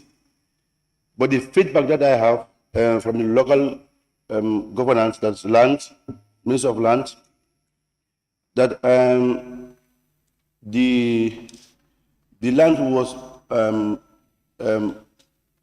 meant for the one family, which I will not call a name. That family, they in fact called me about this land issue. But to my surprise, still now I've seen this land problem, and which was compensated by the Ministry of Local Government and Youth, Ministry of Youth, collaborating with Ministry of Youth, that they have already compensated them with a land. And again, Honorable Speaker, we know these lands are inherited by the great family, but also there is a project going on, which also the ministry also has to police me about it. 6 million is given by the donation by help me please UNDP. They are giving $6 million, and they said if the UNDP realize that this land is not owned by the government, they must stop the project. And the project is helping the Gambian youth on to get skills. Honorable Speaker, if I was the chairman, they could have also linked the Ministry of Lands to furnish them on this issue before we table it, because already the media would pick it up, and again there will be more noise on this issue. Honorable Speaker, the issue of Kaur,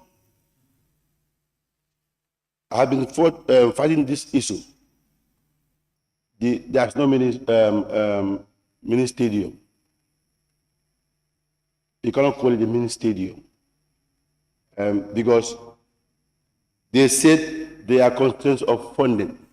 And all these projects, there are monies there, but none of these projects are finished. Still now, then they are not constrained of funding. Because where 9.8 million is paid, 80% of the money is paid, and still now, the project is incomplete. Then you go to Kaur and the minister, the money that was paid, still now there are pending money that are yet to deliver to that was since in 2014 or 2013. Still now the minister is that they just make a fence with goal posts, with basket loan, which even I myself can do that. Honorable Speaker, you know, as in National Assembly, the reason why we are going for oversight, things that are not happening, we make this to happen. Because we cannot just bring a report, we pass it and it stops here. Many of us, what I experienced, the last 5 years, we make recommendations here, but we stop, we ended for today. There are monies in this country, and there are projects, and normally, if these projects comes in, they will invest all this money, and at the end of the day, there will be no impact. The project will be not finished. They will eat all the monies. Or they mishandle all the monies. Honorable Speaker, we as National Assembly members, we have to make a stop on these issues. Because project cannot come for our people. Just a minority group used to invest that monies in their own selfish interests. Honorable Speaker, the issue of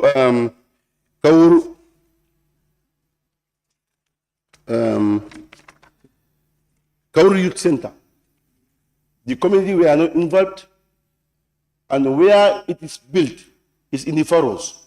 This is why you can have access to the center, because you are bringing a project to a community. Just for a sake of bringing the project, you just go and put it there. I never knew this this project. When the day of the opening, they called me. I said, "I'm not going." I said, "I'm not going." They asked me to go and represent the people. I said, "I'm not going." And when this project was finished, and they spend monies there, and how those monies are spent, even there's a coxon the committee are talking about. We have to go away on these issues. Let's be together and develop this country. This country is ours. We cannot just look on people's eyes. We said we will not say the truth. One day or the other, we all accountable being in this office. Let's do the right thing. As honorable members, at the end of the day, you should even pass a resolution to stop police. Because if now you pay 80% of the monies to a project, and still now the project is just there as it is, what's the essence of now looking for a legal advice? What? And before a contract is signed, the termination of a contract is always listed there. Go there, go back to the drawing board. Because what you ask him to do, he is not doing it. They terminate it. But they will not do it because the reason why, where the outing of the contract, the first of outing of the contract, they don't take the right procedures. One, you can see the qualified people, but you just choosing somebody because of you will give him a tip, because you are giving something on that project that basically will make you not to make a monitor on that project. Now you paid 80%. Now where is the ministry? Who are giving those monitoring to monitor that project? Where are they? Then something is wrong somewhere else. And which we are going to say. It's all about we have to be very justice on what we are doing. We take the right food for our people. You cannot be taxed for a job or an office. You just try to secure yourself. None of this project will go. go the entire country. None of this project is fulfilled. And none of this project is expected from the development partners or from the ministries. And they will never say anything. But you contact somebody, he's not doing good. Stop him or her. But then the fundamental wrong is where they award the contract. They only award contract with their friends or families or the person that you can do those dubious acts. That we should stop, Honorable Speaker. And Honorable Speaker,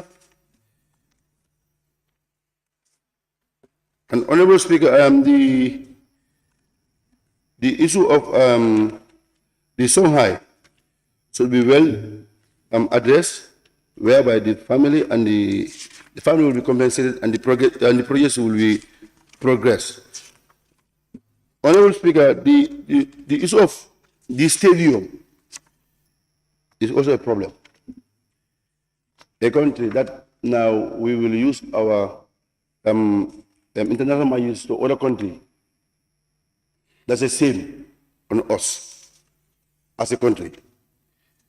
In fact, it should not be even one stadium in our country. The one that they asked to renovate, still now, because it was 6 months. That was agreed. Now it's how many months?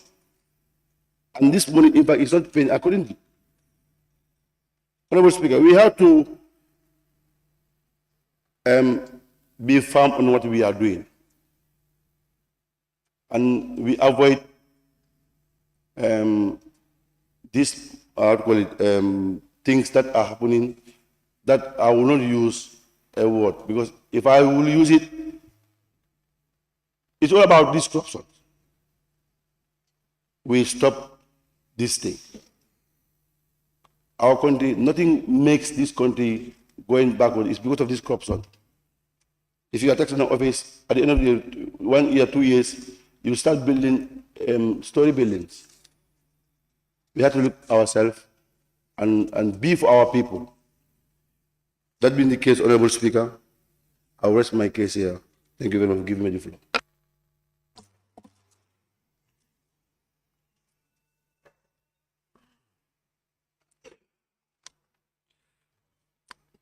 Thank you, Member for Lower Salum, for seconding the report. May I now put the question. It has been moved and seconded that this Honorable Assembly do consider the report of the National Assembly Select Committee on Tourism, Arts and Culture,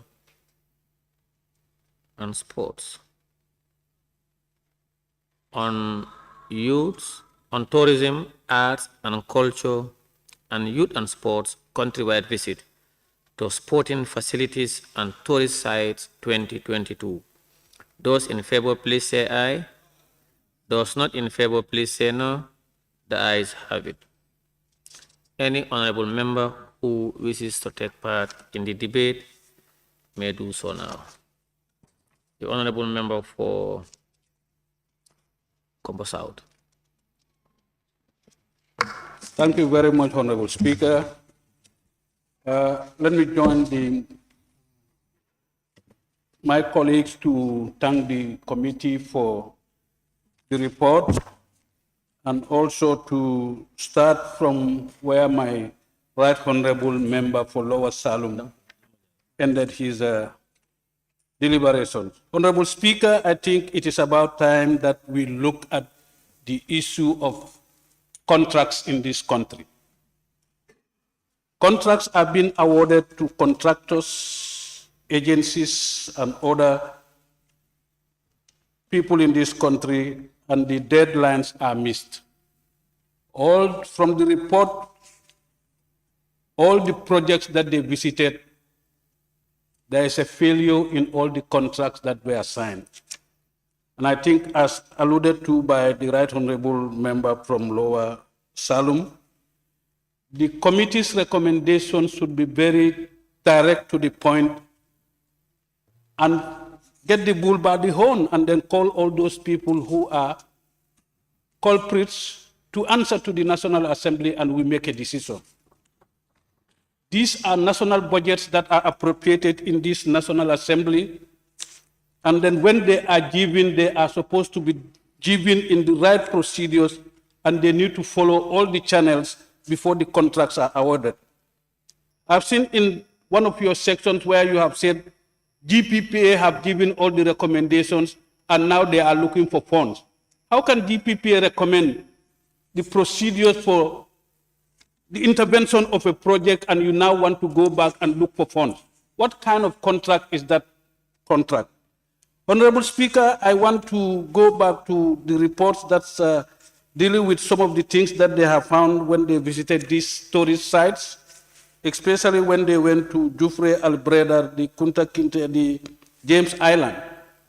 You know, I think all these things, there need to be coordination and proper management of these entities so that they are well managed and will be able to have sustainability and ensuring that all the funds that are collected there are put into right use.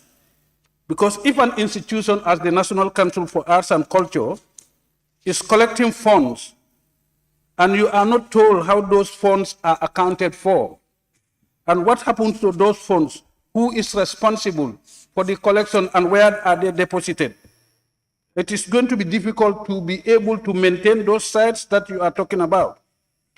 Looking at your report, you talked about the issue of the training center in the international, the President's International Scheme Training Center in the North Bank region.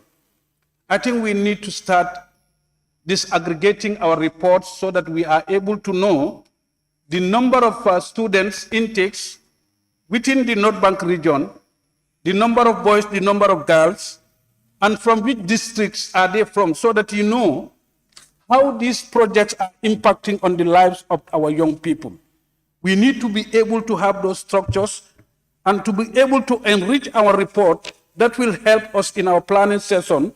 And then when we come here, then we will be able to have an idea as to what we need to do to enable us to support these departments and agencies to implement their programs as per their terms of reference.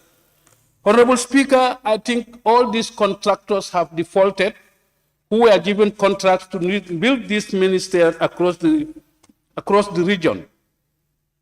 Way back 4 years ago in 2019, most of these projects were signed, including the one in my own constituency, Gunjur.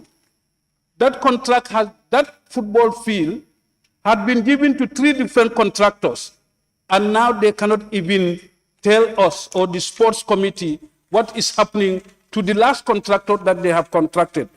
And I think I want to urge all committees that when we are going out for our oversight visits, let us invite all the players to be on the ground where we are going to visit, so that these contractors should be on the ground when you are posing questions to the beneficiaries, and those who are there, they should be able to give you highlights of their programs and the schedules that they have agreed with those who have contracted them. But if the contractors are not on the ground, we are only going to assume what is being told from those we were able to have the dialogue with.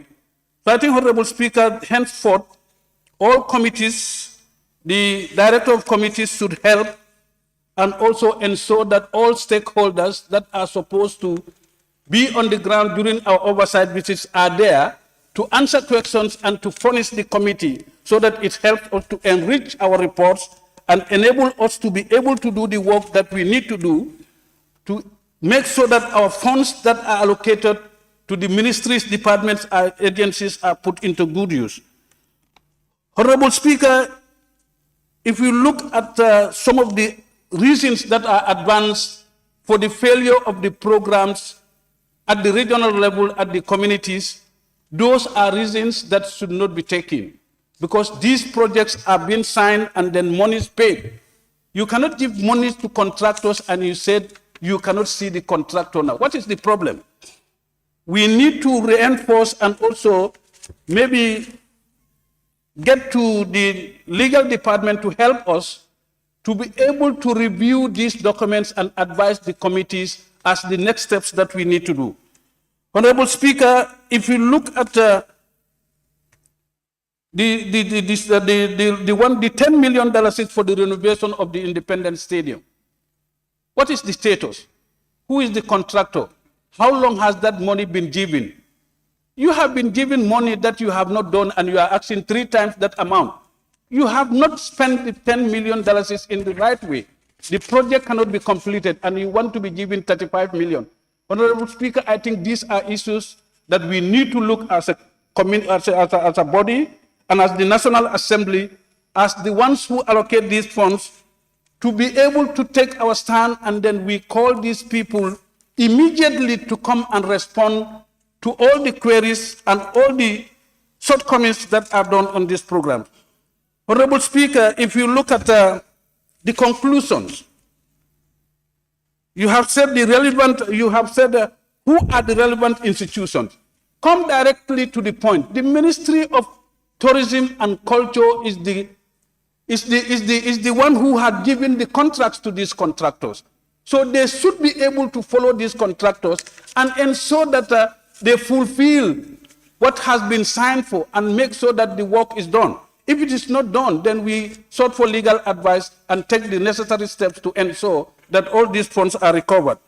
Honorable Speaker, I think all these ministerial that are saying, some of them are football fields.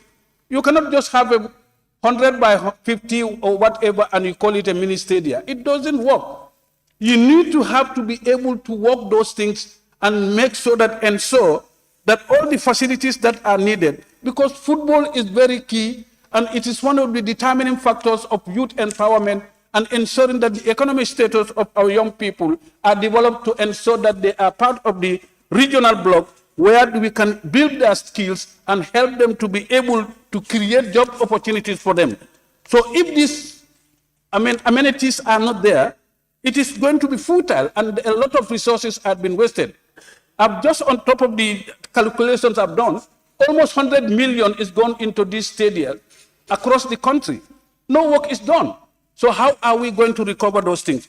Honorable Speaker, and I think I want to suggest that maybe the legal department has to help the committee to come up with very strong resolutions that we need to pass at the National Assembly to ensure that we make follow-ups to get these funds in the right time and ensure that the work are done. If that is not done, 2024, the budget session, all those departments and agencies that are in default, they need to be able to recover these funds, or we will divert their funds to agencies and departments that are ready to do the work to help the vulnerable members of our committee. On that note, Honorable Speaker, I take my seat.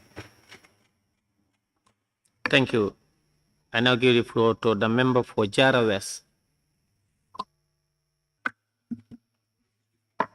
I raised my tag even before Honorable Member for Combo South. I raised my tag when Honorable Member for Salum was speaking, so I don't know why. Honorable, please, please, yeah, thank you. Thank you very much, Honorable Speaker, for giving me the floor. Explanation, Honorable Speaker. Please, please. Huh? Please, Honorable, please, please, please. Honorable Member for Jara West. Thank you, Honorable Speaker. Let me first of all thank my able chairman for this detailed report. And I also want to thank my colleagues, the members of the Tourism and Youth and Sports Committee, our able support staffs, our clerks, all those who are in the team. I thank all of you.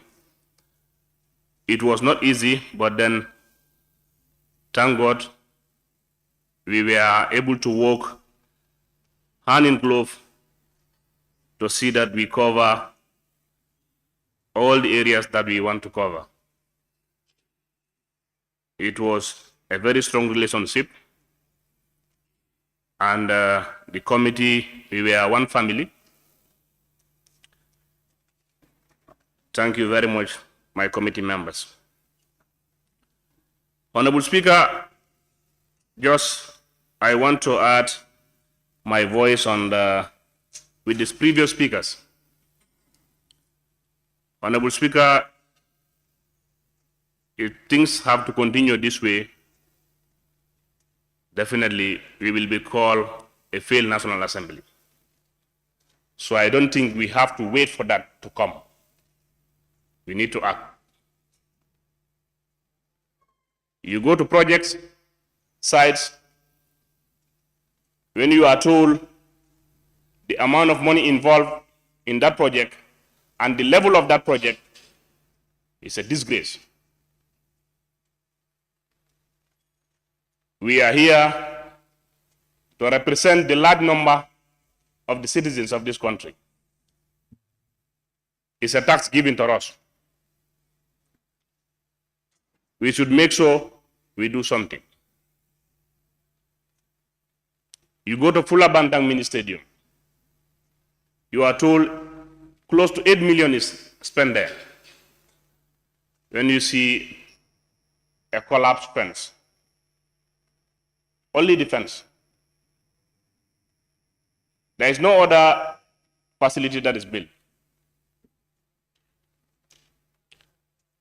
You go to Janyamure, at least it is better, but not perfect at all. You go to some other areas, it's just serious. I believe now, I don't know these people when they are awarding contracts, what are the procedures taken? But it's high time when you are awarding a contract to somebody, you ask him to bring a collateral. The amount of money you are giving to him or the money involved in that project, let him bring a guarantee, a collateral more than that amount you are awarding him that contract. If he fails, then you have where you keep your money. That should be done. If not, people are just taking these things, let me just spend this money and go. Let's set an example. I said it here yesterday. It cannot be done this way. We need to change that. As all of you said, let's engage all the stakeholders. This is for our people, for us, it is for us.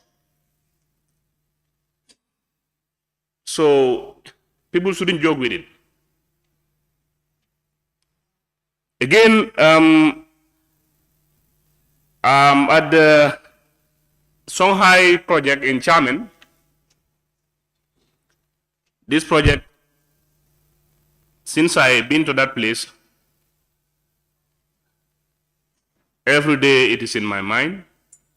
I've seen good work there, something that can move this country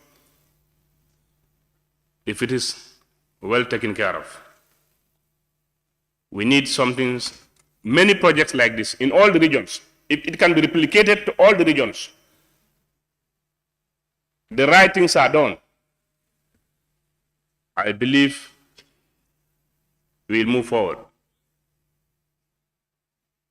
And I believe also, we were there not long ago, and then if this land dispute was settled, I think the project manager there will not bring it in our discussion.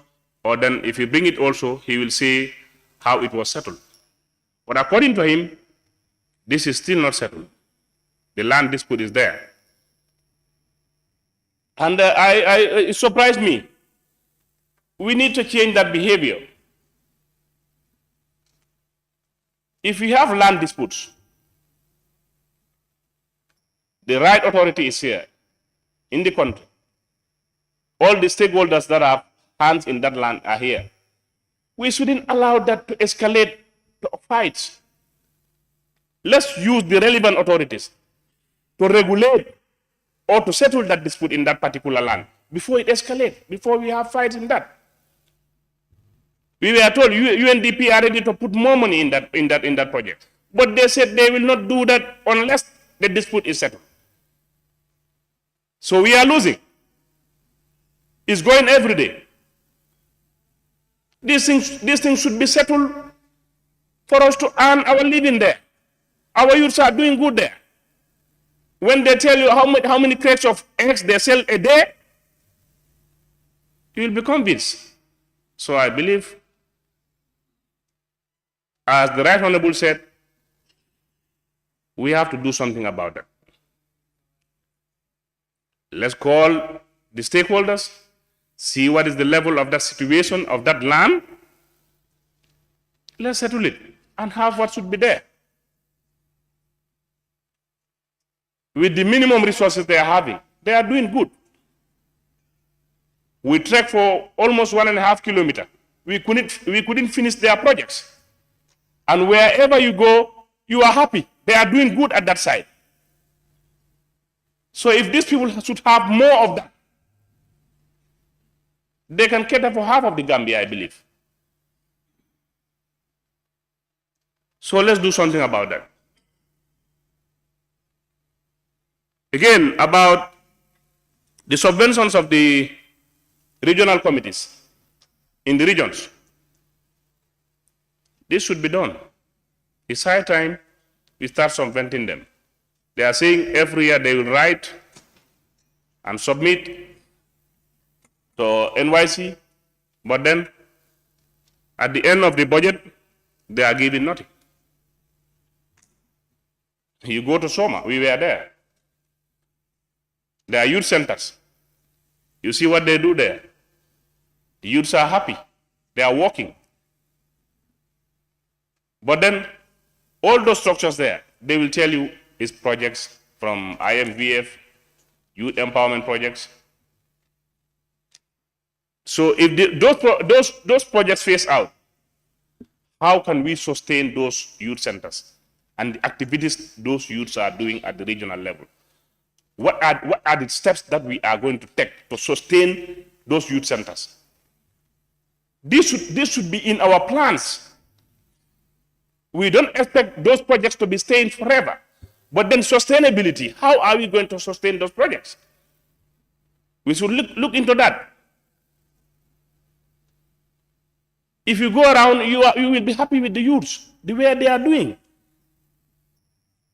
My members can attest. We were in Soma. When they tell us this is what they earn in their youth centers and all other facilities they are managing there, we were convinced. And we believe if some subventions are also coming, they will be doing more. In Basse, the same thing. In Janjambure, the same thing. In Bansang, the same thing. So it's high time this subvention of regional committees, we also put it to the national, to the ministry, to the right ministry. Or let's bring that budget. Let's tell them this one is for the youths. Let this go to the youths. We are the one approving the budgets. When they come for bilaterals, let's tell them this one is for the youths. These portions have to go to the youths. They will do it.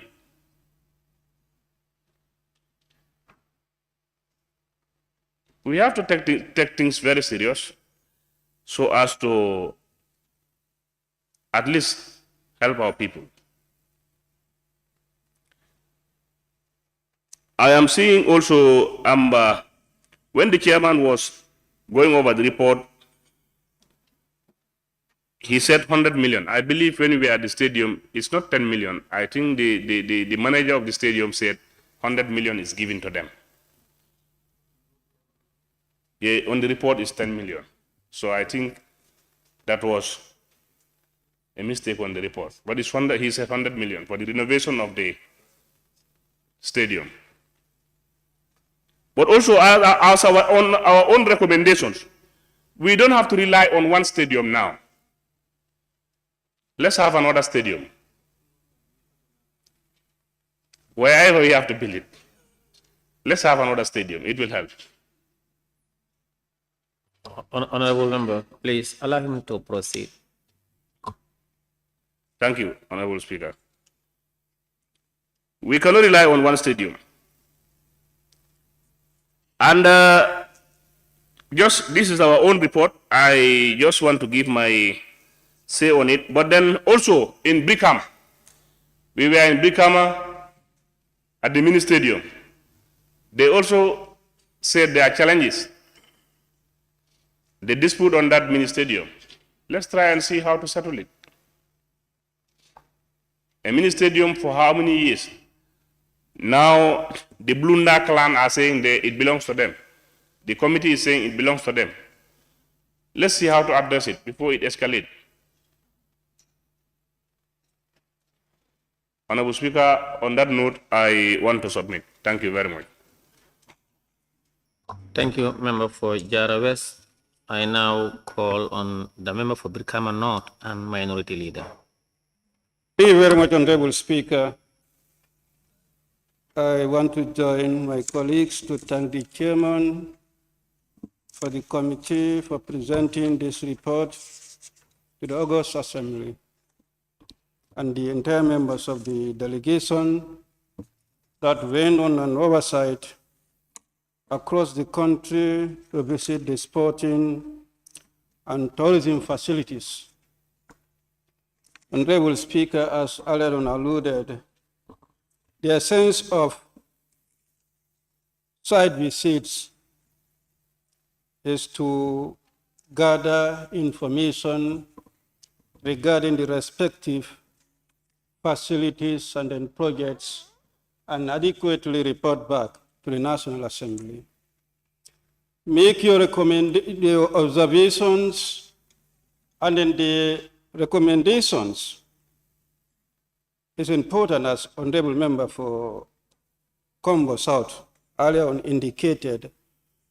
We attack strong resolutions to ensure the implementation of these recommendations. Important as youth and sports tourism facilities, it's high time we take note of all the issues that were highlighted in this report.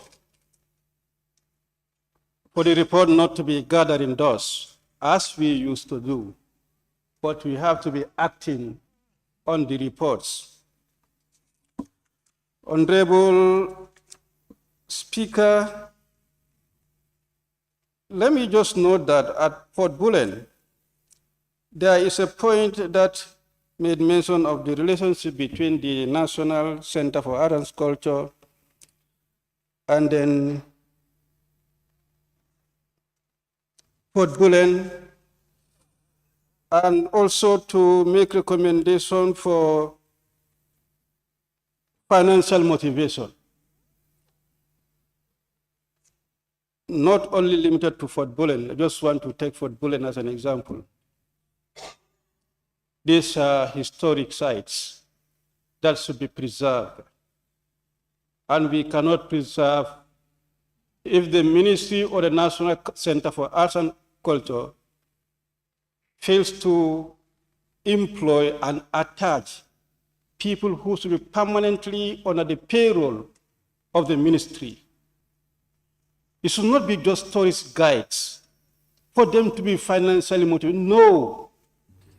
There should be proper management to oversee the place.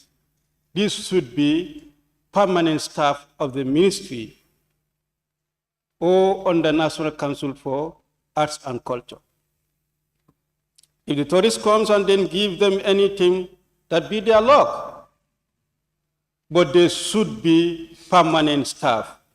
And this is not limited to only Fort Bullen. These are sites that we need to preserve. All the sites, they need to attach permanent staffs who should be well paid to ensure that these facilities are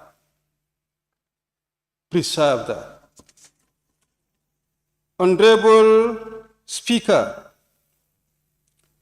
Kundakinde James Island, we should attach very strong recommendation for the preservation of this island.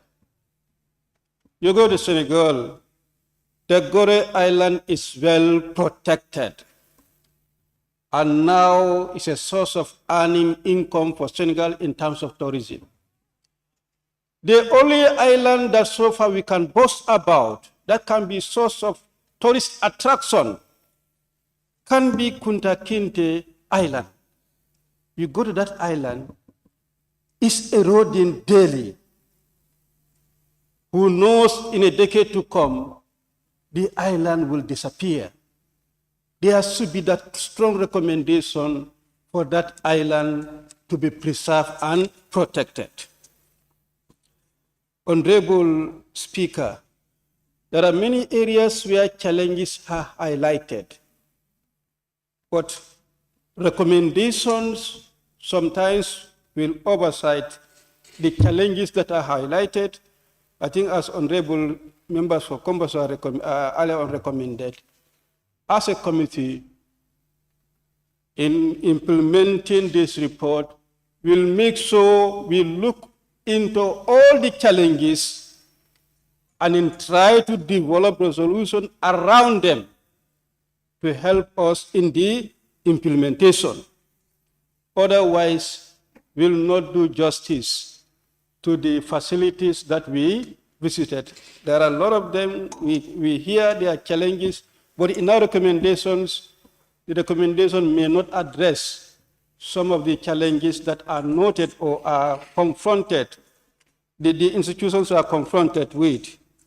At Songhai, the issue of the legal land ownership is noted, and then the committee tend to be aware of the issue, and then we'll ensure that it is resolved. But in the recommendation, we've not indicated as what the committee is recommending for that issue to be resolved. As many other speakers expressed concern on that, I think in as much as government is spending in that facility and which is helping the youth folks as well as agriculture, now the ownership of the center should be established so that whatever investment the government is supposed to be doing is done in the right way and in a manner that is more reliable. Other sporting facilities, yes, as members alluded, you go to most of these facilities where you call them stadia, but you know some will, it's not even stadia, but they are football fields. A lot of investment had been done in those mini stadia, but yet still we cannot categorize them as stadia.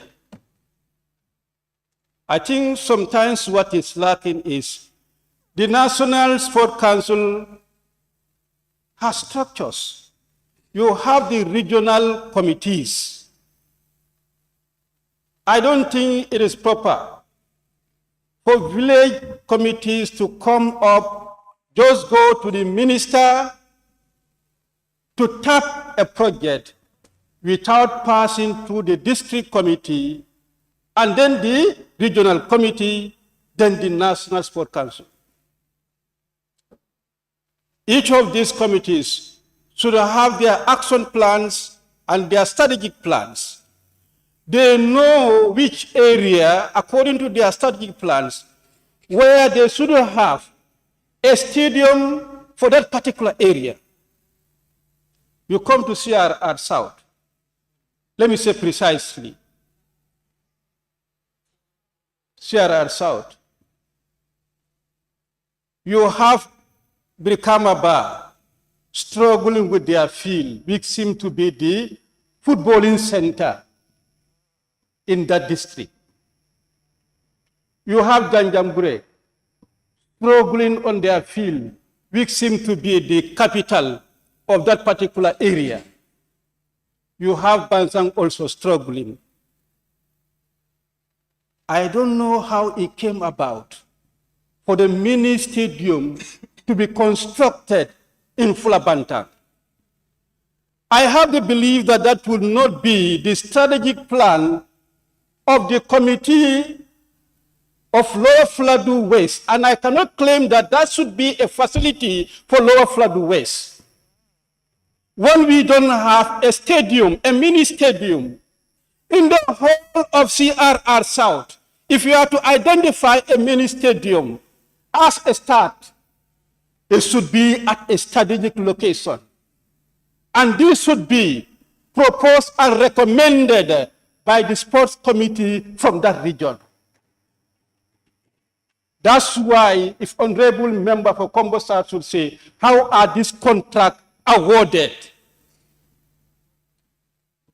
The issue is, we have our structures, these are government structures, and we fail to follow those principles to make sure we work in accordance with our laid down structures. If the community recommended that project in that particular locality, it is the community that is going to take the ownership. The contract cannot be awarded in the absence of the community. If there is any loophole in the manner in which the work is done, of course, that will not come as a surprise to anyone, knowing very well the manner in which the contract was awarded.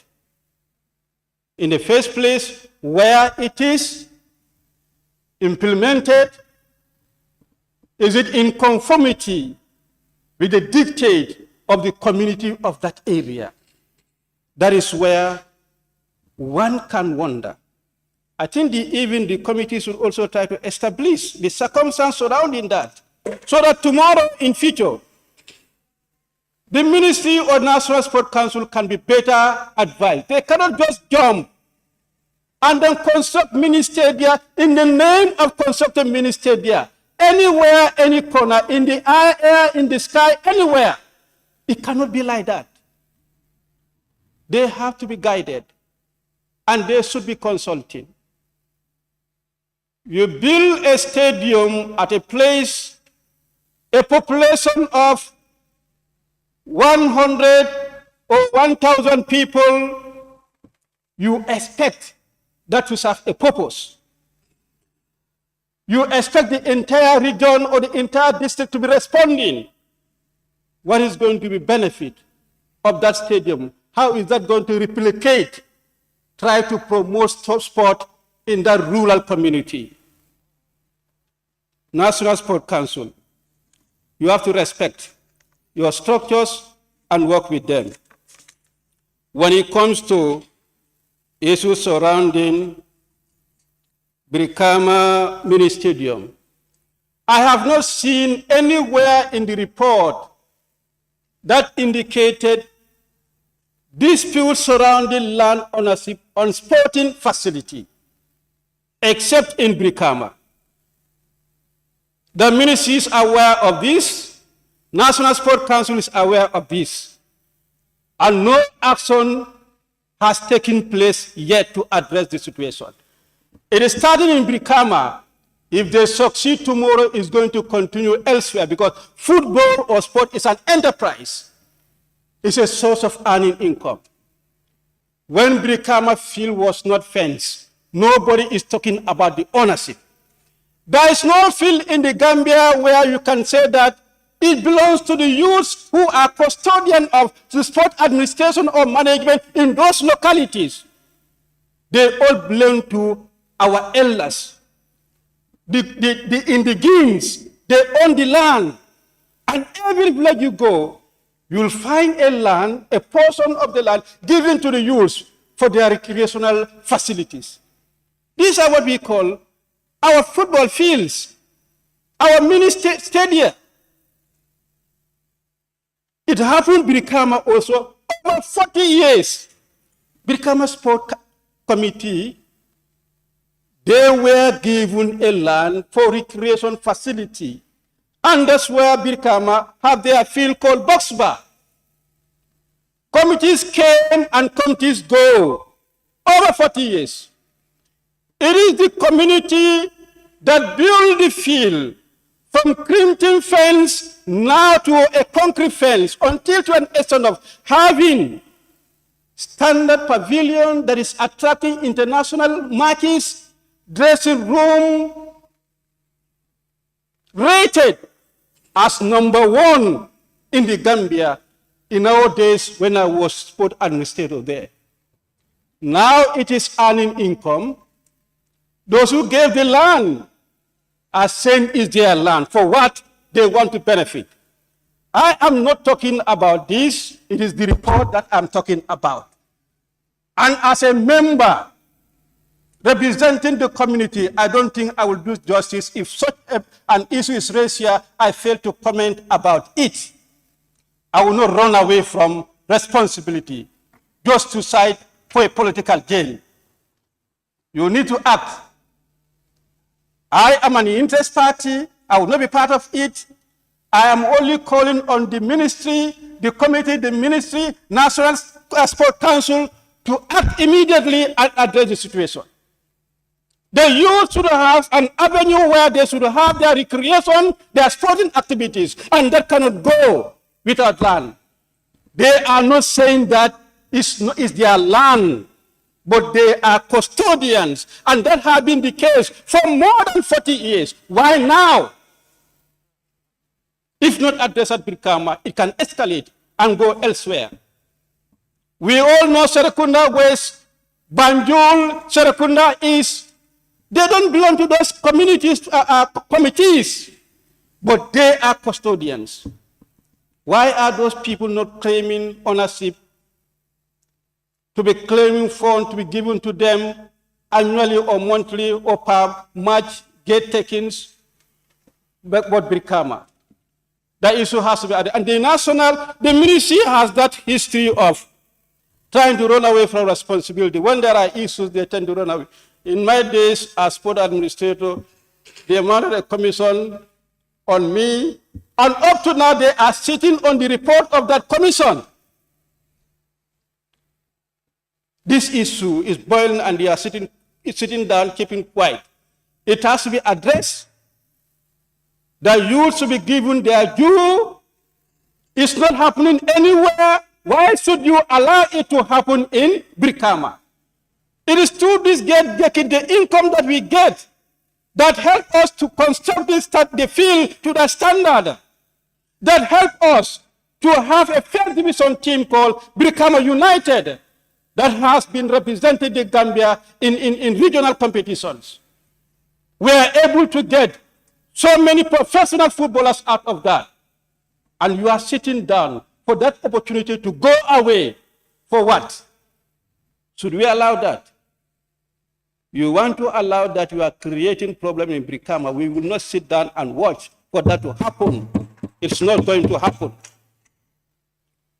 A word for a wise is enough. On the Independence Stadium, 100 million given to us for renovation. What is the state of the renovation? We need to know. What assessment have we made as a committee on the renovation? We are only told, but what is our assessment? Up to now, we are seeing international matches are not playing at the Independence Stadium. 100 million was given for the renovation. What is happening with the renovation? Yes, there should be general maintenance on the Independence Stadium. Otherwise, one day, we'll have the international matches coming, the stadium will collapse.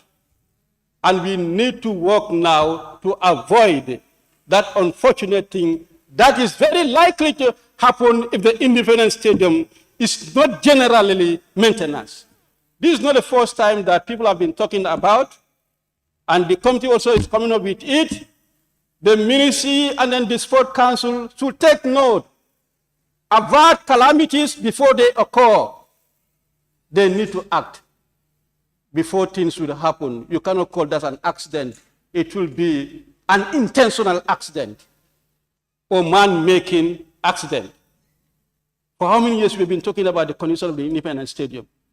And now we are calling for international. In fact, FIFA is very right. FIFA has just come to save us, to stop international. Gambians love football. We have international matches, Independence Stadium in that poor condition, it collapsed. We thank FIFA for that. the ministry should act to bring back our football at the field and also to save lives. This is what we need from the ministry. Having made this observation, Basse, very good. Basse is our second capital, if I may put it that way. We have our national capital in Banjul, and the regional capital, that's Basse. We should have best sporting facilities in Basse. Look at the mini stadium of Basse. Right now, it's even abandoned for the alternate football field, which should not be the case. We should be very focused and serious if we are to stop rural-urban migration. That's how we should do. Let's try to improve the rural facilities to attract our boys and girls up there, to enjoy those facilities and stay. When my colleagues have the inter-schools athletic championships, sometimes they rotate in the regions 6 and 5. If they do it in Bansan, next is in Basse. When it's in Basse, you cannot do it at that mini stadium. But the alternate ground is the St. George's, Nasir or St. George's. When the actual place where we should be the mini stadium. And we are advocating for that one to have the track field so that both athletic and then football can be played, but we are not having that. When there are young talents in URR and CRR, but the facilities are not there. We don't want to have only Independence Stadium, have running tracks. But let us have at least one in Basse with running tracks. The big talents can emerge, but that cannot happen when the facilities are not there.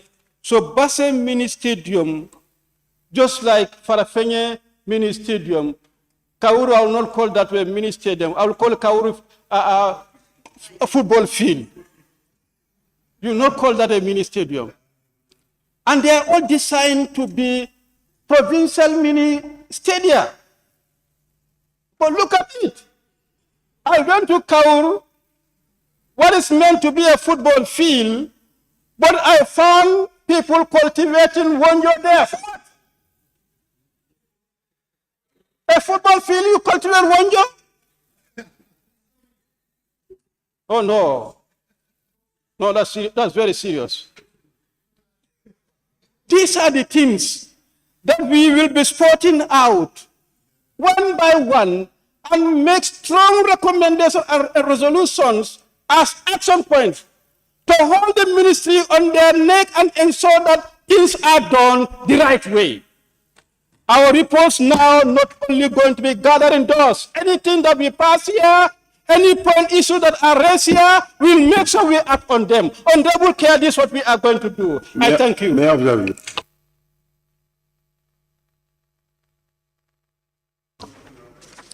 Thank you, member for Brikama North and Minority Leader. Now I give the floor to the member for Banjul North. Thank you very much, Honorable Speaker. Don't mind him. He is my neighbor. Thank you very much, Honorable Speaker. Before I start my deliberation, I would just want to bring to the attention of the entire Assembly on the caption that reads on the report that has to do with the report of the Select Committee on Tourism, Arts, Culture, Youth and Sports on its visit to sporting facilities and tourist sites across the country. Across the country. Why I decided to do this is to make things clear here. But before doing that, I will want to take this opportunity to commend the mover of this report and his entire team for working so hard to cover from KM to Basse and forgetting Banjul. Why I am saying this based on what I've seen on the report, which is indeed a very big concern. Because, like I said, as the caption have highlighted across the country, and not seeing anything about Banjul is a very big surprise to me. And it is indeed something that I want clarity on from the mover of the report. Because talking about sporting facilities, indeed, Banjul, we are having a lot of challenges. And I will want to make it clear to each and every member here, as I am talking to you right now, the only city in this country, we call it the seat of power, the capital city of this country, is not having a standard basketball lawn, which is very unfortunate. You go all over the world, all the cities are having standard, even indoors, basketball lawns. Banjul don't even have one. Not to talk of a volleyball lawn. And I think these are very big concerns because we're talking about the young people. The young people are doing sports in this country. And I will always keep on saying this. The young people are the citadels of the nation. We are the cream of the society. We are the current and the future leaders of this country. So if we are not taken off seriously, more particularly from the most important house, that is the assembly, in terms of making inquiries about our challenges, to make sure that we progress in life, to develop this country, I don't see us going anywhere. So in that regards, I will put it to the mover of this motion to consider Banjul. Banjul is in need, more particularly the young people that are in sports. These are facilities that they can make good use of to make ends meet as far as helping their families are concerned. Another thing has to do with the issue of contracts, which is indeed a very big concern. And I believe as part of our oversight functions as National Assembly members, it's very important for us to engage the executive. Let them know who they give in these contracts. We have seen so many contracts being awarded to people. But when it comes to fulfilling the duration as far as the completion of these contracts are concerned, it is always a problem. And they will always come up with excuses. And like I always say, success will only happen when our dreams are bigger than our excuses. And I believe as honorable members, it is upon ourselves to make sure that we do what we're supposed to do to address the needs and the concerns of the people. Because that is why we are here. But in that regards, I think when the mover of this report take over again, he will be able to tell us why they didn't visit Banjul. And if they visit Banjul, what was the problem that they could not even feature a single facility as far as Banjul is concerned in this important report. I rest my case. Thank you. Thank you. Thank you very much, the member for Banjul North. I now invite the member for Joswang to take part in. Thank you very much, Honorable Speaker. And I also join my colleagues to thank the chair of the Committee on Youth and Sports, Tourism and Culture. Honorable Speaker, I know it's a committee, but I think the committee is big, and I might suggest, if possible, to be given 2 chairs, one on youth and sports and the one on tourism and culture. At least that will help them to do their oversight function properly, because all these ministers are big ministers. Honorable Speaker, let me start with contracts. Everybody is talking about contracts. the way they are awarded, whom to be awarded to. When it comes to ministries, I think we have an agency in this country that we are trying to neglect, and I think it should be in the forefront. When it comes to contract, they can manage contracts for you, and they can implement it the way you want it. That's Gunworks. If all these projects were given back to Gunworks would have been the proper body to manage all this contract the way it should be. Because with Gunworks, you must do the needful. You must go through the proper tendering. They evaluate, and they come out with final solutions. And once the contracts are awarded, there's a monitoring team that monitors the contracts, with consultants that were also attached to those contractors. And what are those consultants? What are their roles with those contractors? Is to monitor and supervise those contractors. If you default, they do the needful. Either terminate or they put you on the first account. But if the ministries are to take care of contracts on their own, I think that's why we are into these troubles. But if at all these contracts we are given to Gunworks to manage the contracts for government, I think we will not have been into this trouble that we are facing today. Because it's for a long time now, since 2019 per se, contracts were signed for a period of 6 months, and up till now, we don't know the level of these contracts, on the level of the progress of work currently. What we are seeing is, at this stage, some are being sent to legal for advice. What are you advising? If somebody defaults, what's needed to be done? When a contract is given, you are also born with something. You either go to the bank to look for a bond. The bank guarantees you through a bond. If you default, now between the contractor and the bank, but normally the contractor and the client. But if you leave it as it is, it's now between the contractor and the ministry. Then there what comes in. You negotiate. But if the bank gives you its bond, if the bank guarantees you on your advance payment as a bond, the bank is liable to do the needful. If you are terminated, it's the bank that follow you up to pay their money. Because they are the one who guarantee you, because the bank refund back the money to the client.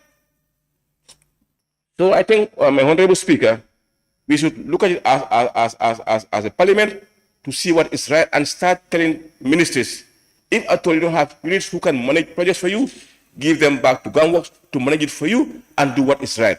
If it's happened, we will not be into this trouble. Because monies are being spent, up till now we don't know where we are. We're talking about the stadium of $100 million. We don't know the state of work. But if you have the agency who will give you a report on what is happening, you have the monitoring team of the parliament that goes on the ground to monitor those projects. And while you are monitoring, you know the level that you are. And who do you consult? It's not the contractor. You go straight to the consultant or the agency that is being contracted to take care of the responsibility. So let's try to look at things and shift it to Gunworks or any other agency that can take care of it, to take care of those contracts for us, than we, the ministries, or the ministries take it on their own.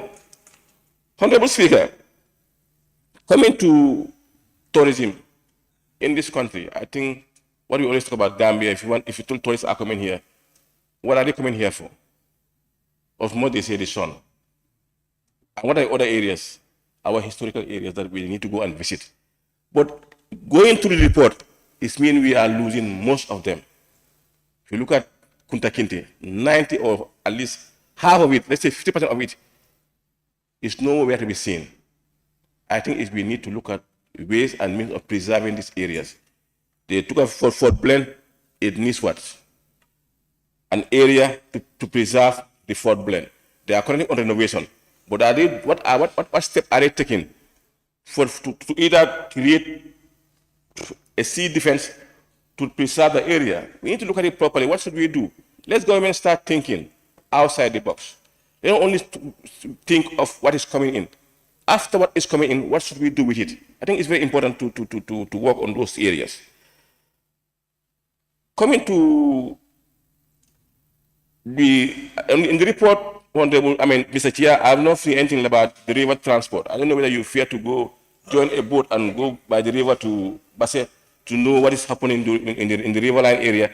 This is it's a tourist catch area. I think we need to look at it properly to see what is possible and to see how can we go back to the river transport. It's important because it attracts tourists also. what can we do in our own rivers? What can we do to bring back river transport in this area? These are tourist areas that we think that we can make resources out of it, that we think that we can develop as far as Gambia is concerned. Because we only have few areas that we think that we can make income out of it. So Chair and his team, I think it's important. If I told you, you fear to go by the river, I might be one of your guys to paddle the canoe for you, and then we can cross the country. We can go around the country to see what is possible around the area. Honorable Speaker, I think we always talk about land ownership. The honorable member for Birkam has made it very clear. I think we should take things seriously, because all of this stadium or all this football field that you are seeing might be claimed tomorrow if we give Birkama, the people who are claiming ownership, if they are given the right of ownership.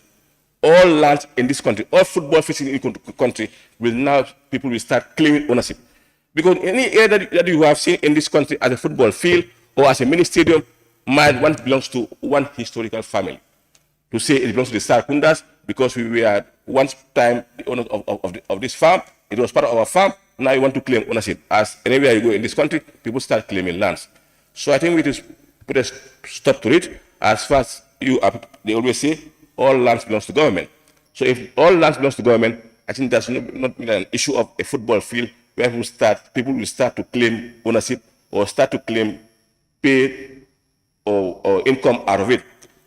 Honorable Speaker, we also want to, the chairman also to help me of one thing. When it comes to Kunta Kinte, that's the revenue being collected from the area is being divided into different areas. One to the VDC, to the family, and also to the two alcalos. What is government benefiting out of from that area? Are they having a small share for government to say we need some renovation works nothing to be done? So let's look at it properly to see what can government benefit. On the Shanghai project, Honorable Speaker, I have seen that they have challenges that they face on manpower. We had youths who were trained, sent to Benin in all the areas that they hired from this Shanghai project. All these areas that they hired, youths were trained on these areas. Agroforestry, animal production, you name them. They were well trained, but where are they? They are in this country sitting doing nothing. Go back to those youths, engage them to come and take care of this chairman project. They are our own youths. We send them for training. They came and they were all certificated. They are qualified to take care of the area. But if you want to bring a foreign guy to come and take care of chairman for us, I think the reason why these people were sent outside makes no sense. They were sent to go and learn. They were trained, certificated to say they were qualified to take care of things on their own. Why do you want to leave them to go like that? Let's go back and get these young people to engage them on this chairman project. Honorable Speaker, coming to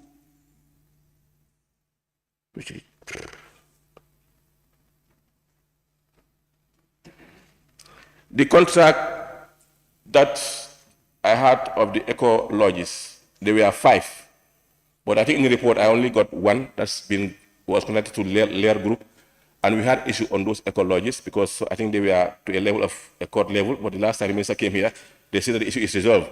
But all the other 4, at what stage are they now? At what stage are those eco lodges with regards to construction? Because I think since the time that they were given up till now, they should be at the finishing stage now, or they might be even should have been at the handing over stage. So at what stage are they now? I want the chairman to help me on that, and then so that we know where to take it from. Honorable Speaker, I think I will not waste much time. I will also still maintain my request on the ministries to please start considering ground work so that we get away from this contract problem issues. They will take care of it, they will manage it for you, and you'll just be there just to spend money. At times we blame contractors as to say they are not doing what is right. But my question is, during the implementation of the project, the client, where they also paying the contractor as they should be paid? Where are they paying them as they should be paid? Hope there are no delays in payment. Hope they were not hope they were receiving money others will receive. It's a question that we need to clear. Thank you very much, Speaker. Thank you very much, Honorable Member for Joshua. I now give the floor to the member for Latikunda Savage. Thank you very much, Honorable Speaker, for giving me the floor. And I thank the Honorable Chair for this particular committee for bringing us this comprehensive report. First of all, I want to beg honorable members, if you are part of a committee, you went around with the committee to this project site, you came together, write a report, validate this report together, you now came to the plenary and want to present a parallel or opposing view to what you guys validate together. It's only going to waste the time of honorable members, because you cannot say anything that is going to go contrary to what your committee agreed when you were part of that validation. Now, for me, I don't know why the report failed to indict the Honorable Minister for Youth and Sport. He should have been indicted, and the recommendation should be his removal from office for presiding over several contract management and administration. And in the full disclosure of facts, there is no ministry in this country that is found wanting of bad contract management and administration like the Minister of Youth and Sports. I think the minister should be indicted. Now, that being said, there is 3 projects. I'm going to talk about these 3 projects: the Eco Lodge, the mini stadium, and finally the Independence Stadium. For me, I don't know why the ministry is always found wanting of bad contract administration and management. Because when you set out your bidding documents, you put all the criteria, either technical or financial criteria, that you send out to contractors to respond. And these contractors must respond to this document technically or financially to be responsive to this your criteria that you set out in your bidding document, so that this contract is going to be awarded to them, so that we are not going to see any failure. So first of all, the procurement process. I don't know what was the procurement process, and also the evaluation process. When the ministry sat together, your team of experts evaluated these contractors based on their performance, either financial or technical specifications responsive to your bidding document. How were these contracts awarded? I followed this contract at my personal level. I even spoke to the consultant, and I spoke to most of the local contractors that these contracts were awarded. Some did well, actually, but what I don't understand, you have a legal, how do I call it, a relationship with these contractors, and at the end of the day, you cannot go to the court. You have a legal relationship with a contractor. In case the contractor did not perform, or you don't perform, you should go to the court and let the court redress. I don't know why the ministry is insisting still they cannot go to the court. What I found out from the consultant was the force majeure part of the contract, unforeseen circumstances. Now, what if that happened? I asked the payment, the disbursement plan. You disburse a contract up to 80% or up to 90% when the contractor did not deliver up to 50%. Why? What went wrong with the interim payment certificates that the consultant was preparing to the ministry so that the ministry can pay these contractors? Was the ministry paying attention to the interim certificates that the consultant prepared before you pay these contractors? Because if you deliver, if you pay 50% of the contract and the contractor failed at that percentage, I can understand. But you pay a contractor over 80% when the contractor did not even perform up to 20%. I don't know how this happens. that need to be very, very, very clear. This is why I want to move a motion before this National Assembly, and I want us to accept this so that we can scrutinize this contract very, very well. Number one, the request of quotation or proposal. We want the Ministry of Youth to send us this document, request of quotation or proposal. We also want the Ministry to send us the procurement process that leads to the award of this contract. We also want the Ministry to give us the contract documents between the contractor and the Ministry. The contract document between your Ministry and the contractors. We also want the contract document between the Ministry and the consultant. Because you hire a consultant, you employ a consultant. The consultant was not doing his work. In fact, sometimes I may not even blame the Ministry for I will blame the Ministry per se for not monitoring what the consultant is doing. But the consultant should have been very active on site before you guys disburse the money. So this is why we are very curious to see the contract document between your Ministry and the consultant. And also the bill of quantity. We also want to see the bill of quantity and the design for that matter. You said you have sent a letter to Ministry of, Justice for legal opinion. We may also want to see that legal opinion that the Ministry of Justice wrote to you guys. And all these documents should be submitted to the Joint Committee of Youth and Sport and Monitoring. If the National Assembly member can accept that, let this document be submitted to the Ministry of Sports and the project monitoring and implementation of all government projects, so that we can further advise on these three aspects of the projects.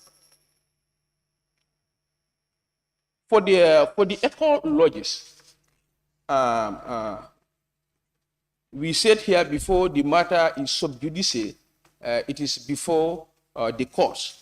I think I would want to establish first whether it is still before the courts before I can further, deliberate on that, because there was a serious procurement process malpractice as far as the award of that project is concerned. How can somebody bid for 18 million, somebody who bid up to 24 million is awarded the contract? The person bid for 18 million is telling the government of the Gambia, save 7 million for your other projects. So I don't know why that malpractice. Somebody bid lower and has been responsive to all your technical financial criteria. Observation, you went and award the contract to somebody who bid for over 17 million excess. I think this is serious malpractice, and I will also ask the National Assembly for us to request all those documents so that we can do the needful. Thank you very much.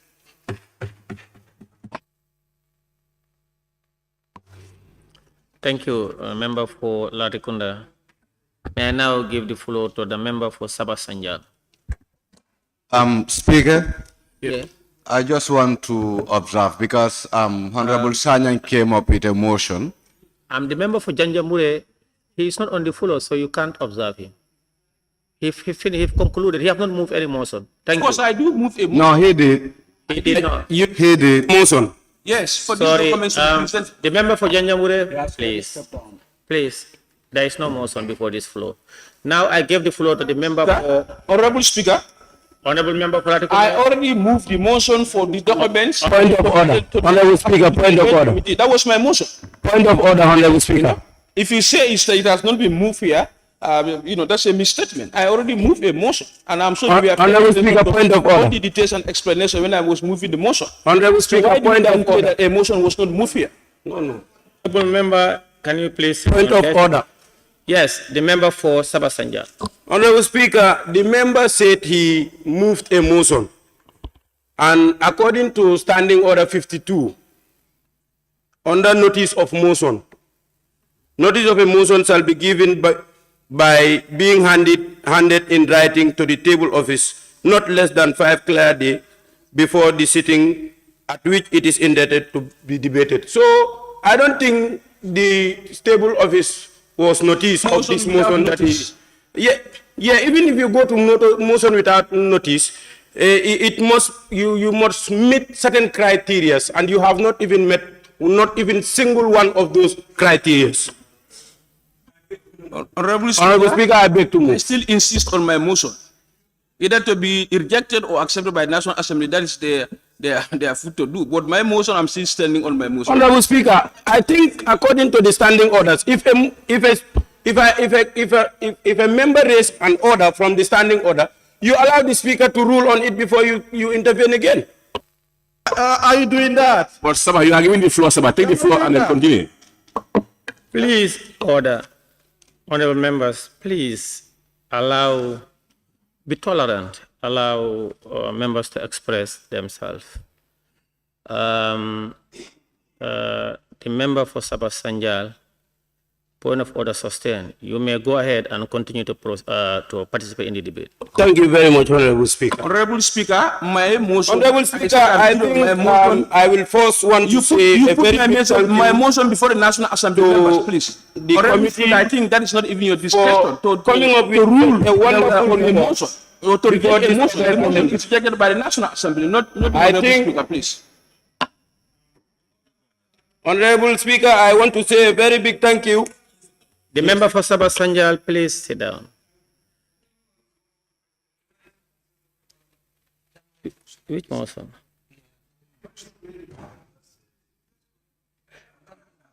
Yes, Honorable Speaker. Yes, member for. Thank you, Honorable Speaker. I just want to assist the member for Latrikunda. You have all the power. The committee have all the power to request the document. If you request the document, the assembly will make sure that the document will be produced to the committee. I think you could have used that strategy. Just request the document. You have the power to request any document you want. Thank you. Thank you, Honorable Member for Nyamina Dankunku. In fact, in his submission, he falls sort of moving a motion. And he said he wanted to move a motion. And he said, but he want the department concerned to submit those documents to a joint committee of this monitoring government project and the youth and sport. This is a report tabled by the Select Committee on Youth, Sport, Tourism, Arts and Culture. And the government committee on government monitoring of government projects also they have the same rights and privilege as per the constitution and also the standing orders to embark on monitoring government project. In fact, I believe they embarked on a tour earlier on. They have the same powers as the Honorable Member for Nyamina Dankunkus indicated, to go on a tour, to monitor government projects and present their report. And I find it inappropriate to say that based on the report of the Select Committee on Youth and Sport, while participating in the debate, that they should submit those documentation to both committees. Halifa here. Honorable, please don't use your mic, please.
Thank you very much, honorable members. As I indicated earlier on, the honorable member tries to, in his intervention, to present a picture that he wants to move a motion for those documents that he indicated to be submitted to a joint committee of the Youth and Sport and monitoring of government project. And as per our records, there is no such joint committee of this assembly. So therefore, that is not appropriate. And motions with notice must be a substantive motion. And a motion also without notice is subject to the Speaker's approval.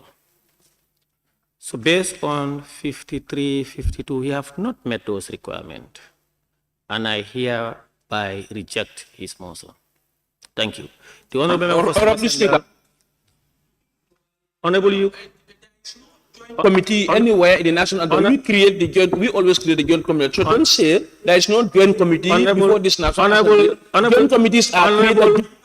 Honorable, you cannot use the mic if I don't permit you. Please take your seat. Honorable member, please take your seat. It's the ABC that, or the Committee of Selections that determined the joint committee. Please take your seat. ABC. May I now give the floor to the member for Sabasanjar.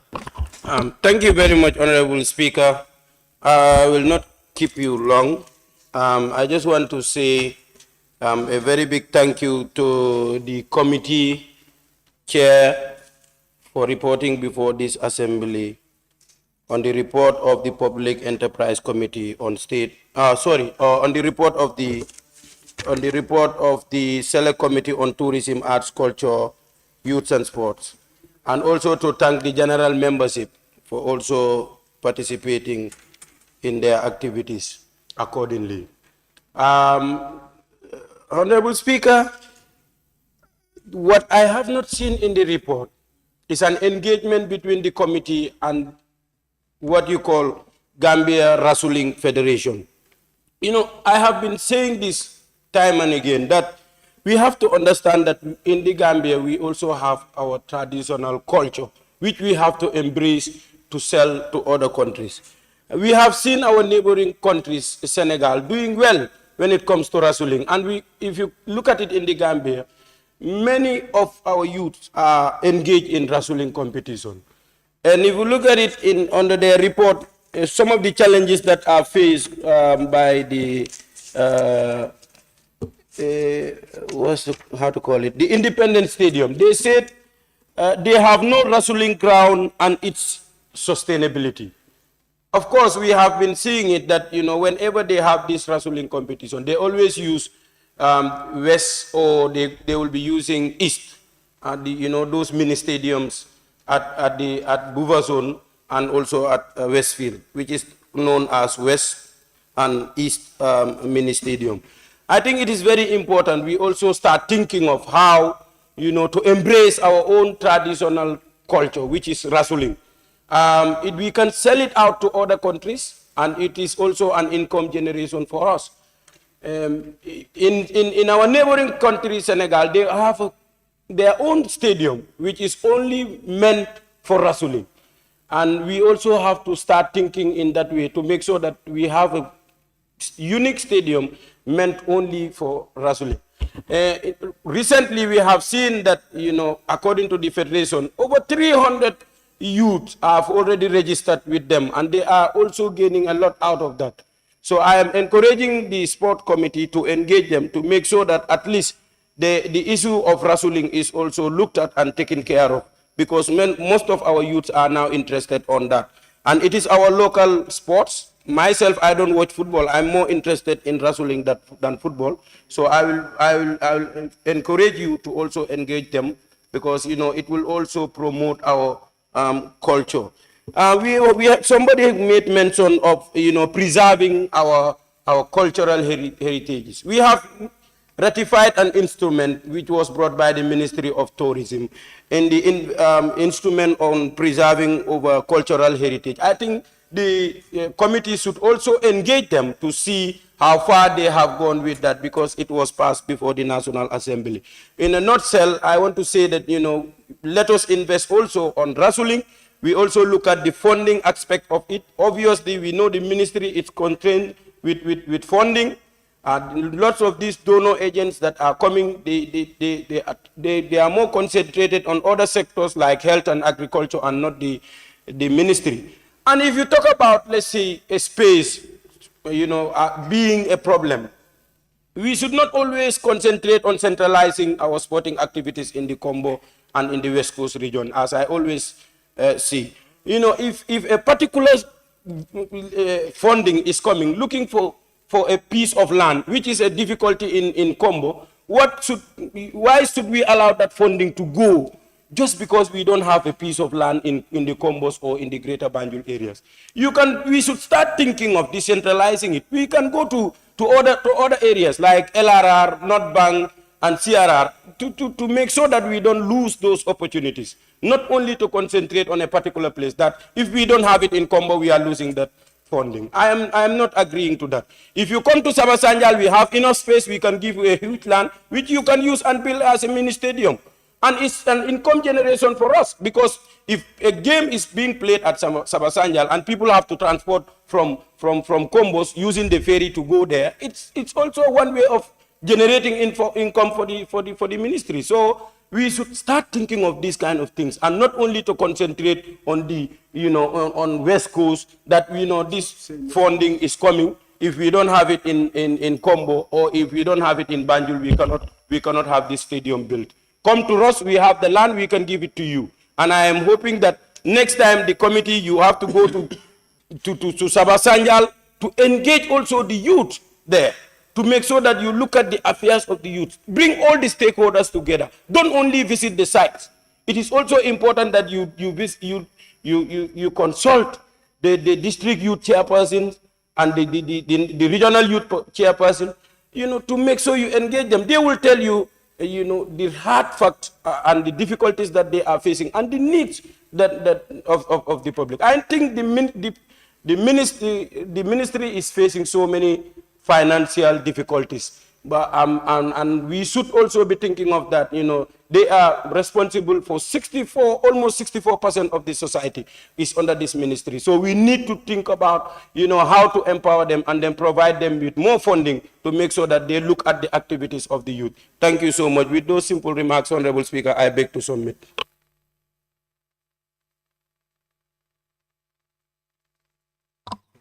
Thank you, member for Sabasanjal. I'm not sure it's about 2:45. It is a good time for us to break for lunch and prayer, maybe for 45 minutes, and resume. So suspend.